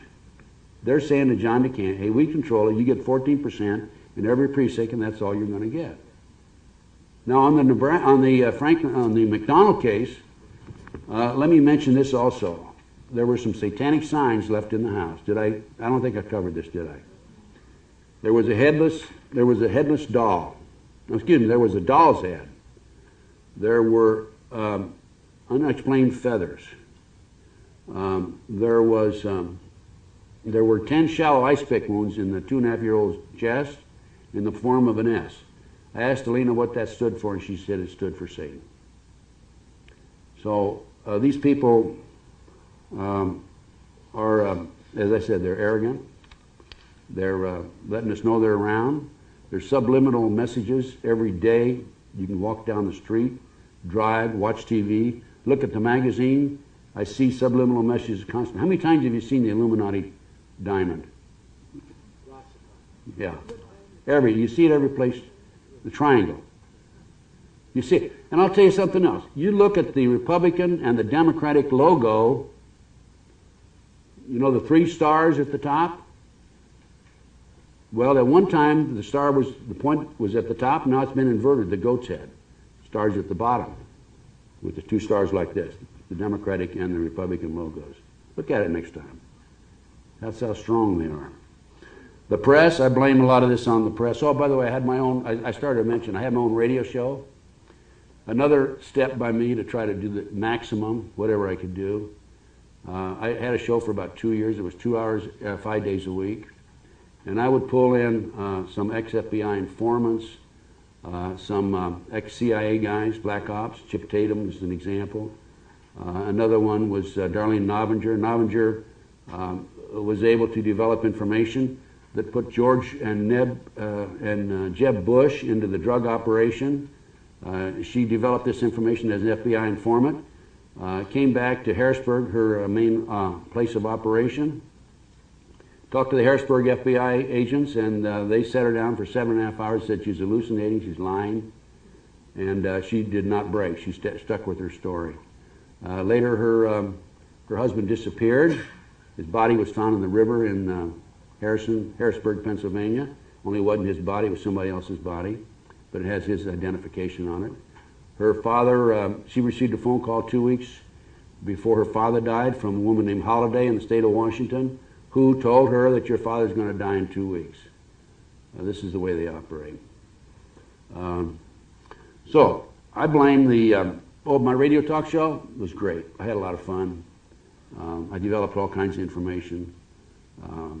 I have Chip Tatum was one of my guests. Chip is now in hiding in an island in Central America. He went public, became a whistleblower, and as you know, that the CIA didn't like that at all, and they were getting ready to go after him, and he was a fugitive right now today, living in this particular location. I can get to him if I have to. I don't even try because I'm covered like a blanket. I'm being watched constantly. I went to Philadelphia May the 3rd to the 10th of this year, and while I was gone, I have a condominium on 3rd floor. I was burglarized, no forced entry. They took a number of my files and some of my sensitive information. I had information there about the Oklahoma City bombing. I personally made 2 trips to Oklahoma, by the way, and investigated it myself. I got my own bombing report over there. The truck bomb was not a fertilizer bomb. It was a barometric bomb, electro-hydrodynamic gaseous fuel device. It was a bomb that at the time was only known to 10 people how to assemble it. McVeigh wasn't one of them. I happen to know that there were at least 11 other people besides McVeigh and Nichols involved in the bombing. There was a fellow named Terrence Yagi, police officer, black man, 6'4", 275 pounds, powerful man. He was a buff, a video buff. He was a block from the building when it blew up. Terrence got his video camera out immediately, went over, and he saw FBI agents and BATF agents coming out of the surrounding buildings with their jackets on that said BATF and FBI. What's BATF? Bureau of Alcohol, Tobacco, and Firearms. ATF, in other words. He started investigating the case himself like I did, and all of a sudden he's contacted by a group of prosecutors, quote unquote, 5 states prosecuting task force. And they talked to him, they talked to his wife. He was to meet them at 9:30 outside of Oklahoma City at a smaller community. They found his body at 1:30. There was blood throughout his car. Somebody had disassembled the seats, taken them out. He had lacerations around his ankles and wrists. He had handcuffs. He had handcuffs on. He was stabbed in the jugular vein here and in the jugular vein here, and he had 11 cut marks up both arms, total of 13, which is satanic cult. And he was found a mile and a half over into the cornfield someplace. Shot himself, and he was suicided. We call it Arkancided, actually. He was suicided. They said it was a suicide. They wanted to get their hands on that videotape. And they don't think they did. I don't know where it is. But there were more people involved in that than McVeigh and Nichols. McVeigh was a patsy, as my friend back here mentioned it. This bombing was, the purpose was to pass the anti-terrorism legislation. I gave a speech in Palm Springs. Let's see, this was April the 19th, and I think it was May the 3rd. The national press was there because Mark Kornke from Michigan was the main speaker. And when I accepted the speech, I didn't know Kornke was going to be there. They said, "Will you give a speech?" And I said, "Sure, I'll give a speech to anybody." And so I went down there, and I found out Kornke was the main speaker, which was fine. But they had Time Magazine, everybody else there, mainstream. And in my speech, I said that this was an act by a demonic element within the government that wanted the anti-terrorism legislation passed. And I was right. I was right on target. Now, this anti-terrorism legislation in America was written under the Bush administration, and one of the authors is a female Department of Justice attorney. She made the statement publicly before this before this passes, people will have to be killed. This was back in the 80s. Along comes the World Trade Center, 1993. New York Times, October 28, 1993. You want to get I got a copy of it in here, by the way. It states that the FBI had an informant, Salam, who was in with the terrorist group involved in the terrorist attack itself. Salam told the FBI in advance about the bombing, and the FBI not only knew in advance, they furnished the ingredients for the bomb. But there were only 6 people killed there. $1 million, 1,000 people injured, and $500,000 in damage. Not enough people killed to pass the anti-terrorism. 2 years later, 168, there were enough. I have a video back here, Oklahoma City cover-up. It's the TV that was shown the afternoon of the bombing in Oklahoma City. And the announcer says, hey, they found an unexploded bomb, and it shows people running from the building. And a little while later, the announcer says, they found another unexploded bomb. This time we're going to find out who did this because it has U.S. Army written on it. Now this is right on TV, right? The true facts will usually be stated within a day or a day and a half after the incident. After that, then they start spinning it, right, and changing it. But like I said today, with the satanic aspect of it on these school shootings. This is right there. I mean, it cannot be refuted. There were, as I said, there were 11 other people involved in the bombing. The government knew about it. A girl named Carol Howe was an ATF informant. She told the ATF about it in advance. In fact, she helped case the building with some of the terrorists. There was a fellow named Kerry Gagan in Denver, Colorado, who was an FBI informant out of Mexico City, working with the Iranians. He told the FBI about the bombing in advance. And what did they do with Carol Howe and with Kerry Gagan? You want to guess? They prosecuted him. They tried to put him in jail because they didn't want him talking. What happened a year after the bombing? The anti-terrorism passed. It took away our constitutional rights in the way of indiscriminate wiretaps. The president can designate a group as a terrorist group and say they cannot earn any money.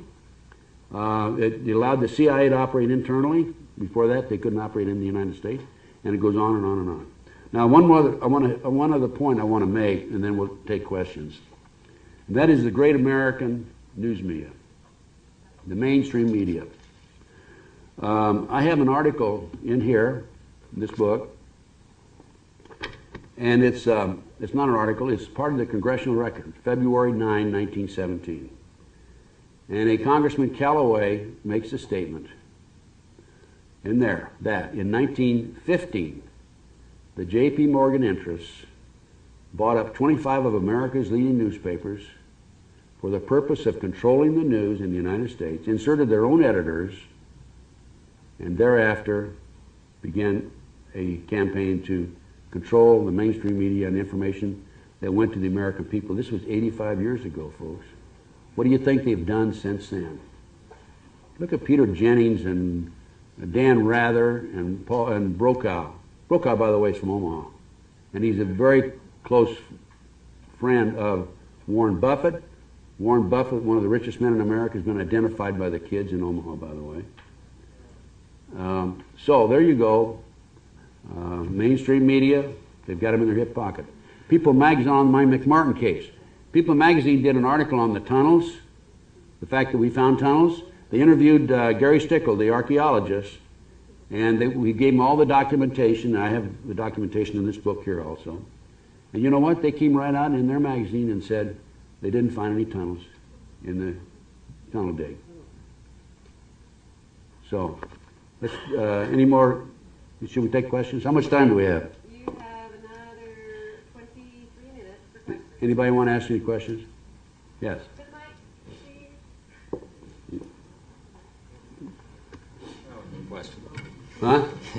It's interesting that the head of the KGB over in Russia is now president there, and the son of the former FBI, CIA director in the United States is going to be president here. And my understanding, I heard this, and I'd like your take on it, is that they picked Dick Cheney because he's 63 years old or something. He'll be 71 in 8 years, and he certainly won't run for president at that time. And so that'll lay the groundwork for, guess who? Hillary. Jeb. Oh, Jeb? Okay. It doesn't surprise me. My informant, actually ex-FBI informant,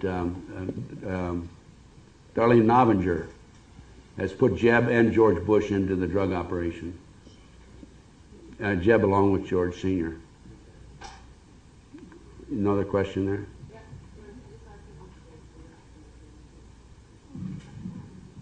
Curious about a couple of things. I can't remember the details even, and that shows how much our press had control over a case about probably 10 years ago in Saskatoon, near Saskatoon. Does anyone here remember that? Martinsville. Did you ever hear about that? No, ma'am. Several children as well, and I don't know. I'm struggling anyway. Just so people wonder about that too. And there was claims by the children there, all of them, of satanic. Oh, it's very common. There are. I'd estimate a little under 4 million practicing Satanists in America. And I came across this, it's a projected figure. I have an informant in the South Bay area of Los Angeles, population 200,000. An informant told me there's probably 3,000 practicing Satanists there. Lincoln, Nebraska, population 200,000. Another informant, separate, said she thought that there were about 3,000 there. Iowa City, Iowa, population 100,000. Third informant, not known to the other informant, said there's 1,500. So if you take that figure and project it, it's 1.5% of the population. Excuse me, and that's a little under 4 million people in the United States that are involved in this sort of thing. That's heavy, but that's what I come up with. As a Canadian, I really want to fool myself that this isn't happening here. Oh no, it's very common. Victoria is very heavily concentrated with satanic activity. In fact, the lady I'm going to meet with her Tuesday. The case we're going to discuss is out of Victoria. I might mention also that 3 separate sources on the number of human sacrifices, between 50 and 60,000 a year. And we're talking now, you know, Ken Lanning is the behavioral science expert in Quantico, Virginia for the FBI. And even though I've furnished him and the FBI documents and upon document of information, he says that there's no organized satanic movement, it's only dabblers. And on the McMartin case, one of the best finds we had in the way of an artifact was the kid said there was a tunnel next to the west room. It was a school room. And we went down with a backhoe right straight down about 15 feet, right next to the wall where the kid said there was a tunnel. This has been filled in now. And there was a plastic bag there, half sticking out and half under the beam, the support, house support. We pulled it out. It was a Disney bag, and it was copyright 1982, which gives us a time frame of 1982 or 83 when they filled in the tunnels. And the case broke in 1982, by the way. They went out there to fill those tunnels. Yes, ma'am. Ben, is the John Bonet case connected with all of this too? Because I have no documentation that it is. Based on the circumstances, I believe it is. There are ligatures on the child's neck. That's one of the signs, by the way. And in the mind control program, ligatures, bruises. And in the mind control program, what they did, they take them right up to the edge of death and bring them back. That's one of the tortures. And I suspect they took her right up the edge of death and couldn't bring her back. They went a little too far. Are you familiar with Linda Thompson? I know of her. All right. You know if she's still alive or anything like that? Because I know she puts out a lot of same materials that you are and take the same stand, although she's not with the FBI. She's a lawyer out of Indianapolis area. I don't know what's happened to her. I haven't heard from her in several years. Yeah, I haven't heard from her in 3 years. I just wondered if you knew. Phil Schneider, are you familiar with that name? Mm-hmm. Yes. Do you know what exactly happened with him, and is he credible from the tapes that he did on the tunneling under Area 51 and some of the other areas of the United States? I don't know. If he's credible, I know of his work.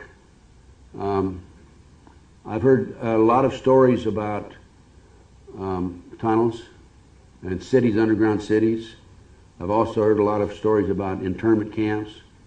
There is a new federal execution center in Terre Haute, Indiana. It houses, I think, 52 people. We haven't had a federal execution since 1962. I was reading some material the other day about an internment camp in Alaska. It's supposed to house 1 million people. Getting back to the underground cities and the tunnels, I would say there's good possibility of it, but proving it's something else. You read these things, proving it is another thing. Yeah, I know that Phil had said that he was about to expose it. He had mapped them all out, and two months before the book was to be released, he was killed. Oh, he committed suicide, I assume. Yeah, somebody suicided him. Yeah. Well, in the Waco case, the key witness for the families was murdered just before he was to testify. He was an infrared specialist, expert, and he had already given depositions, as I recall. He'd given deposition that the infrared analysis of the films of the Waco incident showed that the government did fire into the compound. And that's what Linda Thompson, she just finished exposing that, as well as the containment camps, the concentration camps, and it was shortly after that we never heard from her again. So, yeah, they're sneaky, and there's a lot of people that have disappeared. I can tell you this on the internment camps.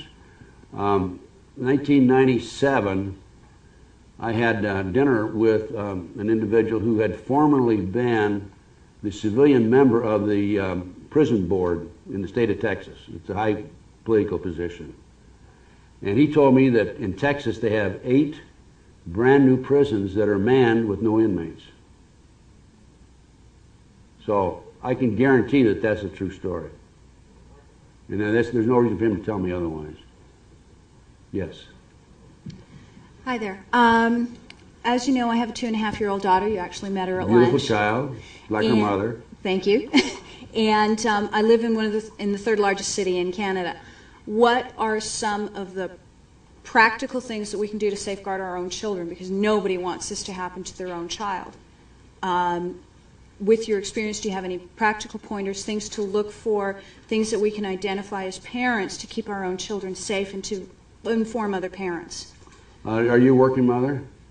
No, thankfully I'm not. Well, then you're in good shape. I recommend that the mothers be the mothers. That's one of the problems in the world today. There's too many mothers leaving their children with somebody else. The preschools are a breeding ground for the satanic activity in many instances.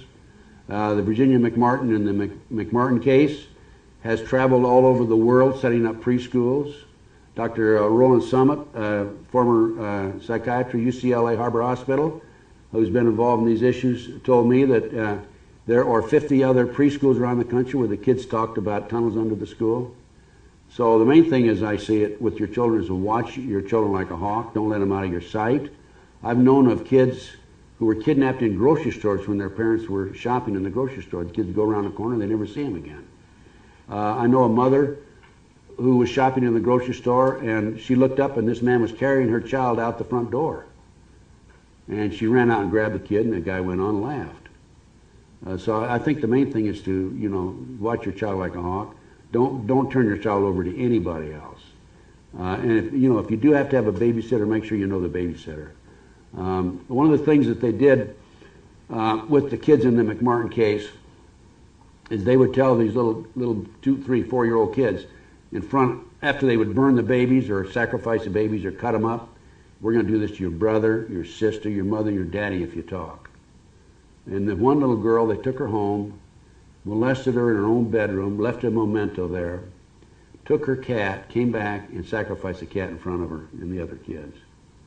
And you think that's why the big issue is, well, why don't the children talk? Why don't the children? They don't dare talk. They're scared to death. Main thing is just watch your child closely. That's all I mean. Now I have a list. If you are suspect of your child being molested, or if you do have your kid in a preschool and you think there's a problem, I have a whole checkoff list of things to look for, like blood in the diaper, change of personality, the child has an unusual interest in her genitals, his or her genitals, that sort of thing. That's a list of about 3 or 4 pages long. And if somebody wants to drop me a note, I didn't bring it with me, I'll be glad to furnish it to them. By the way, while I'm thinking about it, I've got I've got some fantastic research over there. I've got some great videos. Normally those videos sell for like $23 in the States. If anybody wants them, I just do not take them back with me. I'd like to leave them here in Canada, to be honest with you. I'll give them to you for $20 each, which is about $12 US. Anything on that table except the Bryce Taylor, you can have that for $20 flat across the board. I have an article here that I meant to say something about during the lecture. It was in the recent National Enquirer. It's about all the people that have been killed, murdered, suicided, or suspiciously dead from the Clinton administration. The number's up to 45 people. I thought it was higher than that, but you know. That's since he's been president? That's since he's been president, including the two little boys in Arkansas who they said committed suicide. Teenagers Kevin Ives and Don Henry were run over and killed by a train in rural Arkansas after they supposedly fell asleep on the tracks in a marijuana-induced stupor. Ives' mother, however, says the boys witnessed drug drops linked to Clinton pals, and a forensic expert concluded they were murdered. The next four victims are teens who allegedly knew too much about what Ives and Henry had witnessed. They went out one night camping, these two little boys, I think they're 11 and 12 years old, and they ran into a drug drop that ties back into Clinton and his boys. A plane was coming in and they dropped some packages, and they were stabbed in the back, and then they were placed on the railroad tracks and tried to make it look like suicide. They were murdered, covered up by the Clinton administration. One of the saddest stories here on the Clinton situation, there's a little girl named Mary Mahoney who was an intern and who was approached by, Clinton put a move on her. She was a little 21-year-old girl. And she quit the White House for that reason.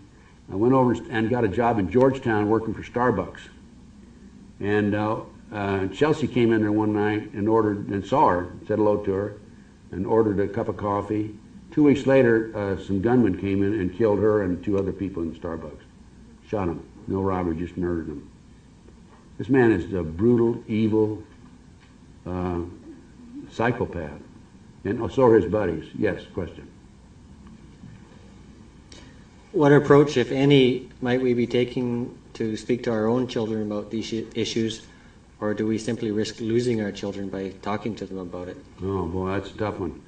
Are we any psychiatrists here?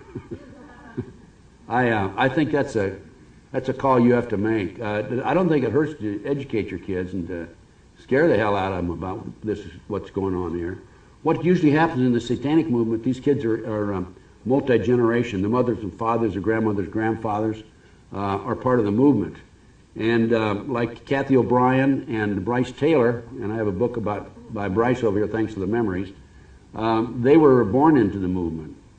And so the problem that you have is your kids now, if you're not multi-generation yourself, or your parent, or your parents, their grandparents, the problem you have is them being recruited now, when they get into junior high and high school.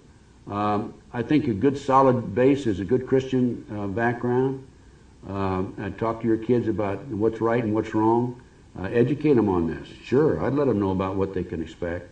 Because if there's any indication at all or inclination that they have that they might be recruited, they will come after them. What they usually do is they start with little parties, and they'll bring out a little marijuana. If the kid doesn't object to that, they go on to something harder, and then they go on to something harder. And they usually observe these kids for about 2 years before they try to recruit them. It's a long process because they don't want anybody coming in who's going to, be an informant against them or against their interests. I'd tell your kids about it. I'd educate them. Yeah. Thank you, Ted. The evidence is overwhelming about what you're saying in regard to the Clinton administration. As you said, the Clinton Chronicles, The Rise of Bill Clinton, the book by the British author, The Secret Life of Bill Clinton, etc., etc. The evidence is overwhelming, and yet you get people like Lyndon LaRouche who are Clinton apologists. Is he an agent provocateur, or what do you know about Lyndon LaRouche? Lyndon LaRouche, I know Lyndon LaRouche very well. In fact, I was on the, quote, campaign trail with him. He was at some of the primaries, events that I was at. You have to look back at what happened to Lyndon. Lyndon was arrested and put in jail, right? He got out. I think he got out early. So, do you think he made a deal with somebody to get out early? I don't know. Okay, we're on the same wavelength. Okay. Now he's a critic. He's on the Democratic primary. He's a critic of the Bushes, but he never criticizes Bill Clinton. I think it was the movie Men in Black that said, if you want to know what's really going on, read the National Enquirer. And so ever since then, when I go to the grocery store, I really kind of check out what they've got on their headlines. Did you see this article? No. No. I just wondered, do you have a comment about that? About the National Enquirer? Just Well, there's about- good and bad in almost every. There's more bad in the mainstream media than there is in the National Enquirer, as far as I'm concerned. They slant it, cut it, change it. I've been described in Vanity Fair as a brash braggadocian in an article they did on the McDonald case. And the author of that article was a fellow named Sam Anson. Sam Anson. Okay? That's kind of interesting. I looked at that and I said, Sam Anson. Now that name, that sounds familiar. The son of Sam murders in New York. And he's from New York, by the way. Now, that doesn't mean he's involved in it, but that's one of your, probably, in my opinion, it's probably one of these subliminal messages of some sort.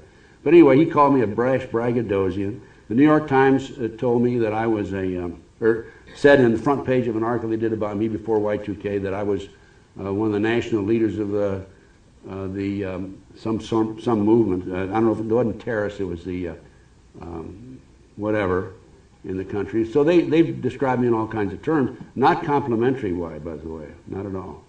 But yeah, I get it and read it. And I'll tell you another magazine that I really like, that I highly recommend, is the Spotlight. The Spotlight tells it like it is. It's right out there. And as a matter of fact, they've asked me to be a West Coast representative. And if there's any stories come up on the West Coast, they've asked me if I'd check into it. And I do it for free. But go ahead. Sorry, I just have a comment for parents about an article that I read about the children that are looked for. And they looked for obedient children, children that do as they're told without question. So precocious children are safer. Right. Hi, Ted. Where I come from in South Africa, we have approximately 25,000 children disappearing every year. There's been a huge investigation into where these children are disappearing, and they have found the children leaving in aeroplanes out to Europe. These are street urchins and children that have been given $5 and told they're going on a trip overseas, and their parents actually say that's great and they're going to get uplifted and things like that, and they're going to get an education overseas, and they're going into sex slavery and Satanism. There's been a lot of evidence of ritual killings. They found one burial ground where 15 children were buried under a bridge.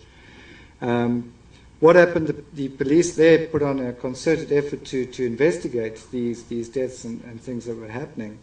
But they overzealously went on a witch hunt, and anybody that was into any kind of alternative thinking was all of a sudden branded as a Satanist. And the police were going around from school to school giving talks and asking children to snitch on each other and go to the headmaster so they could draw up a list. Just because my father was a homeopath, I was all of a sudden a Satanist.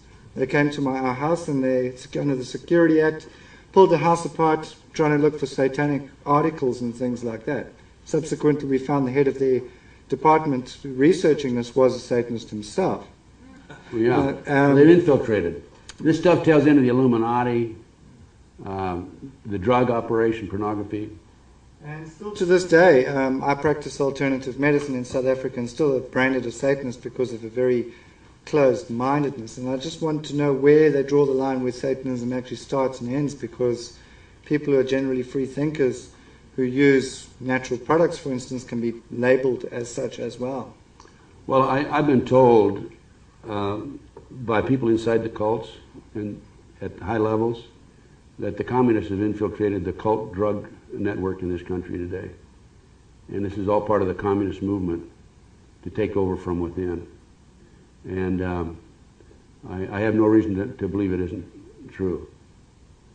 There's another thing I would like to express that I've noticed when I've been up here in the Starbucks stores where all the kids are hanging out. If you look on their fancy murals they got on their walls, every single wall in every Starbucks store has the pyramid with the eye bleeding into a chalice, a satanic cup. Yeah, I Look at noticed that carefully. too. I've noticed that also. You'll see that Illuminati pyramid almost every day.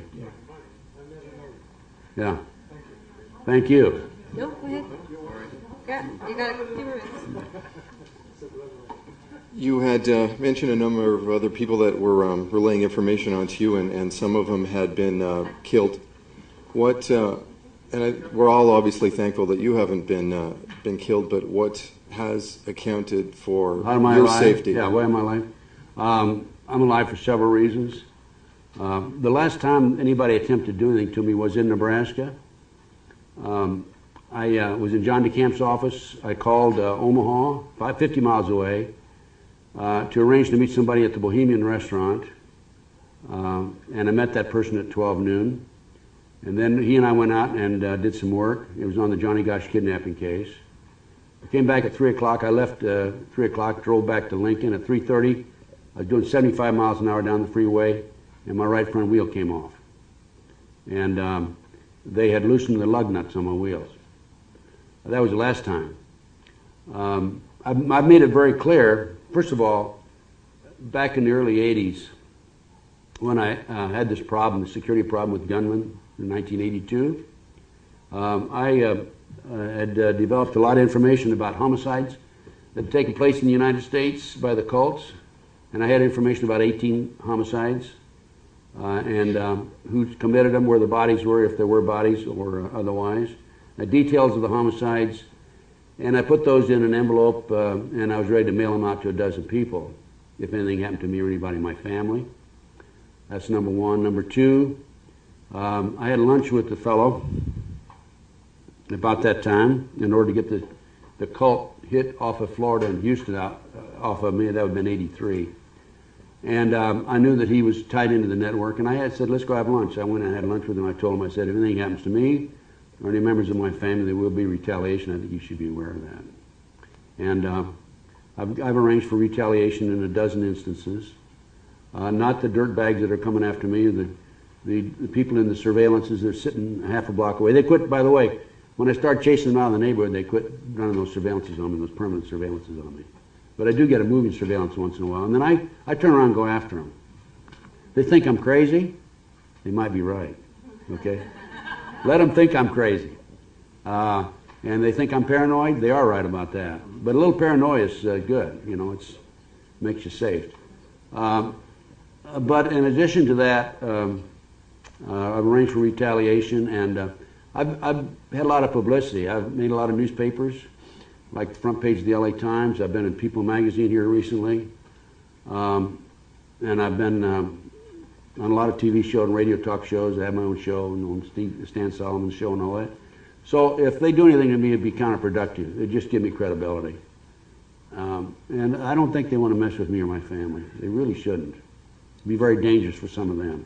Just two quick questions, and the second one I think is maybe it's rhetorical, but if you were able to round up these people that were committing these crimes, Clintons, members of the Illuminati and stuff like that, what do you think would be an exact punishment for their crimes? I think you have to consider the facts and the evidence to be gathered before you can make a conclusion as to what should be punished. They should. Anybody involved in murder, as far as I'm concerned, they should be executed themselves. I mean, you know. I think we all agree with that. Yeah. Oh, yeah. The other one is These people are animals. They're evil people. You mentioned earlier that you considered yourself a Lone Ranger. Have you been looking for a Tonto? No, I don't even trust Tonto. Okay. I'm a Lone Ranger without Tonto. I have a National Enquirer type question. Everyone's afraid to ask it. You might not want to answer this, and if you don't want to, it's fine. But can you bring us up to speed on the Art Bell thing? A lot of us are witnesses or listeners of Art Bell, and I'd really like to know. You don't have to say a whole bunch, but I would really like to know. Yeah. If you think that, like, he never says nothing about Bill Clinton either, never. And I wonder if you think maybe those guys in the black suits got to him. I don't mind you asking that question. Okay. I'll tell you what I'll do. I'll give you the information right out of the court records, but I can't say any more than that. I guess you're all aware that Art Bell sued me for millions of dollars. Are you aware of that? No. Who's Art Bell? He's a radio talk show host down in Pahrump, Nevada. He was on 5 hours a night, 6 nights a week. He's heavy into the UFOs and Area 51 and all that sort of thing. And when I had my radio talk show, on December the 9th, 1997, I had a fellow named Dave Hinkson on my show. And we're talking about, Dave Hinkson has a series of health products, colloidal silver and zinc and plutonium and all that sort of thing. And we're talking about that, and all of a sudden Dave comes out and starts talking about, well, I have information about Art Bell. I said, yeah, well, what's that? He said, he started making some disparaging remarks about Art Bell being accused of something and then covering it up and being able to pay his way out of it. And he asked me my advice on what he should do, and I said, well, I'd go check the court records. And that's about all that I said. I didn't accuse him of anything. And then we went on to another topic. A woman from West Virginia called on the show, and I said, yes, Ruth. Her name was Ruth. And that was it. But the fellow did infer that Art Bell was involved in some sort of a sexual problem with a juvenile. Well, next thing I know, I'm being sued. Dave Hinkson is being sued, and the radio station, Nashville, Tennessee, WWCR, is being sued. WWCR is one of the largest shortwave stations in the world. They have, I think, 100,000 watt operations there. So Art Bell's attorney goes on Good Morning America, and Art Bell himself has made many times a statement that I accused him of being a child molester. I've never accused him of being a child molester. That's absolutely not true. I never made that statement about him. He's misquoting me, and when we get in the courtroom, and you know, that'll all come out. I can say right now that what he said about me is not true, and I have never said anything unkind about him at all, to be honest with you. As a matter of fact, about a year before my show, somebody called in on my show and asked about Art Bell. I said, I think he's doing a good job. He's helping to wake up America. Now, do any of you know Kurt Billings? No. Okay, Kurt Billings all of a sudden comes up with a memo. We call for summary judgment. Get me out of the case. And the day before we go for oral arguments on the summary judgment, Kurt Billings and his wife file papers, and in this memo, and I can tell you this because this is in the court record, file papers claiming that he talked to me last November in Las Vegas, and he did talk to me, by the way, and he did ask me about the case, and I told him I couldn't discuss it because it's in litigation. But in his memo, he said that I had pictures of Art Bell Sr. involved in sexual pleasure with animals and other things in a cave in Colorado, and then I said I had him in New Mexico, and then I admitted that I didn't have any pictures. Well, that's not right lie. I never said that. And then in addition, there's a guy named Gray Wolf. Has anybody heard of a fellow named Gray Wolf? He's down in Washington State. He came in with a memo about the day before also, and he said that he talked to me in an exposition in February 1997, which would have been 8 or 9 months before the Art Bell show, my show with Dave Hinkson, and that I said I was going to get Art Bell. He's no effing American and all that. I don't use that word, by the way. Art Bell is no effing American, and I'm going to get him, and this and that. These are all outright lies. And I'm just basically just rocking along, keep my mouth shut, not making any statements one way or the other. By the way, we lost the summary judgment. The judge ruled that we did have to go to trial, and I shouldn't be in any trial. But, it costs a lot of money. That's why I'm offering you those videotapes cheap, so I can pay my attorney bill. Yes? One thing I just want to, one thing I want to mention to you, Ted, is that I'm very appreciative of people like yourself and Eustace coming up here, because I do look up to you guys. I'm a newbie in this field, And watching you and listening to your experiences, listening to Eustace's experiences, Kathy's experiences, gives me hope that I'm going to live to a ripe old age, and I'm not setting up my own death right now by the age of 40, because I think I'm having a little more hope than most people have for me right now. You're doing a great job as far as, from our conversation we had today. Yeah. And just keep up the good work. I agree with Kathy and Eustace. I think this thing's turning around. I think so we're too. making progress. And I've been in the fight for 20 years, ever since the McDonald case in 1980. And I'm more excited and enthused about it than you can imagine. In spite of the fact that, they're burglarizing my place and running surveillances on me and loosening the lug nuts on my wheels. By the way, one of the things that they did is they came in my place in the middle of the night and put a penny at the foot of my bed. Just to let me know that I'm available. They can get to me anytime. They're trying to intimidate me. I'm not really intimidatable. I'm really not. Because if I ever catch them in my house, I'll blow them away. Well, one of the I think a lot of the big question that everybody always has in their mind is the ultimate question of why all this happens. And I've given that a lot of thought over the last year. One of the answers that I've come up with, and I think this is hitting almost close to home, but I'm not sure quite there yet. Have you heard of the Royal Institute of International Affairs? Yes. Okay.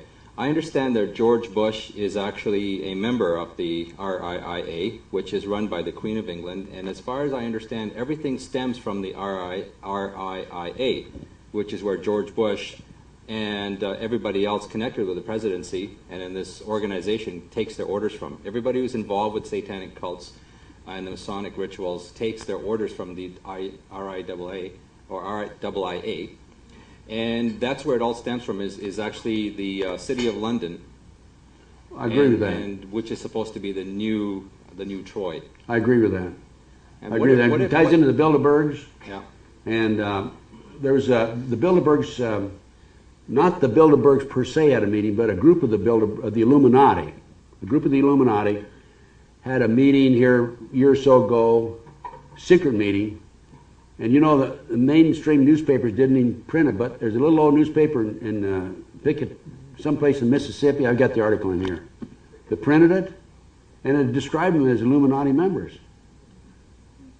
And it's all, it has the big ribbon that ties in. And anybody, like I think you were mentioning, when you consider what Kathy says, what Eustace says, what I say, and some of these other speakers, it all kind of ties together, doesn't it? We all have different experiences. Because I can't, when I have a piece of the puzzle, you have a piece of the puzzle, Yeah. Eustace, Kathy, we all have a piece of the puzzle, Bruce. I noticed this is an amazing weekend because it's the light bulbs are going on in my head because there's connections that I didn't quite glue into starting to come together now, and I think for everybody in this room, so this has been, well worth it. Yeah, well, the CIA is, I say the CIA is the most evil organization in the history of the world. They're involved in kidnapping kids. They're involved in the drug operation, international drug trafficking. They're killing people. They're assassinating people. Chip Tatum on my radio show said that he was involved in the takeover of 20 governments around the world where they put a puppet CIA operation in afterwards, including Australia. We put in the government in Australia, and now the Australian government comes out, takes all the guns away because they had that shooting down there with 26 people killed. That's all planned. Last question. Can you comment on the New Age movement? Can I what, ma'am? Comment on what they call the New Age movement. Yeah, the New Age is I don't know that there's a New Age movement right today. I think that's kind of pre-hippie day, wasn't it? Part of the hippie movement back in the 60s. Not really. What do you? I think it's even bigger now, dude. Do you? 2000 to 2012. Yeah. I haven't done any research on that. Can you comment on it? No, I'm just, I can. I'm curious. For instance, there's a lot of people out right now that are teaching, working with personal light vehicles to do with sacred geometry, that Right. kind. Okay, so that's what I mean. And Astrology and that sort of thing? Yes, but I do that work, and I'm sure in hell not a Satanist. Well, no, I don't. I'm not saying that every New Age person is involved in the satanic movement, but I know that a lot of the people in the satanic movement are involved in astrology and that sort of thing. But just because I make a statement like that doesn't mean it applies to everybody. Yeah, I don't know that much about the New Age, really. Are there any New Age experts here that want to comment? We haven't got time for comments, I'm sorry. We're all through. We are all through. I'm going to put my Thank you shoes so back on, and that's it. Cool. Thank you very much. Thanks.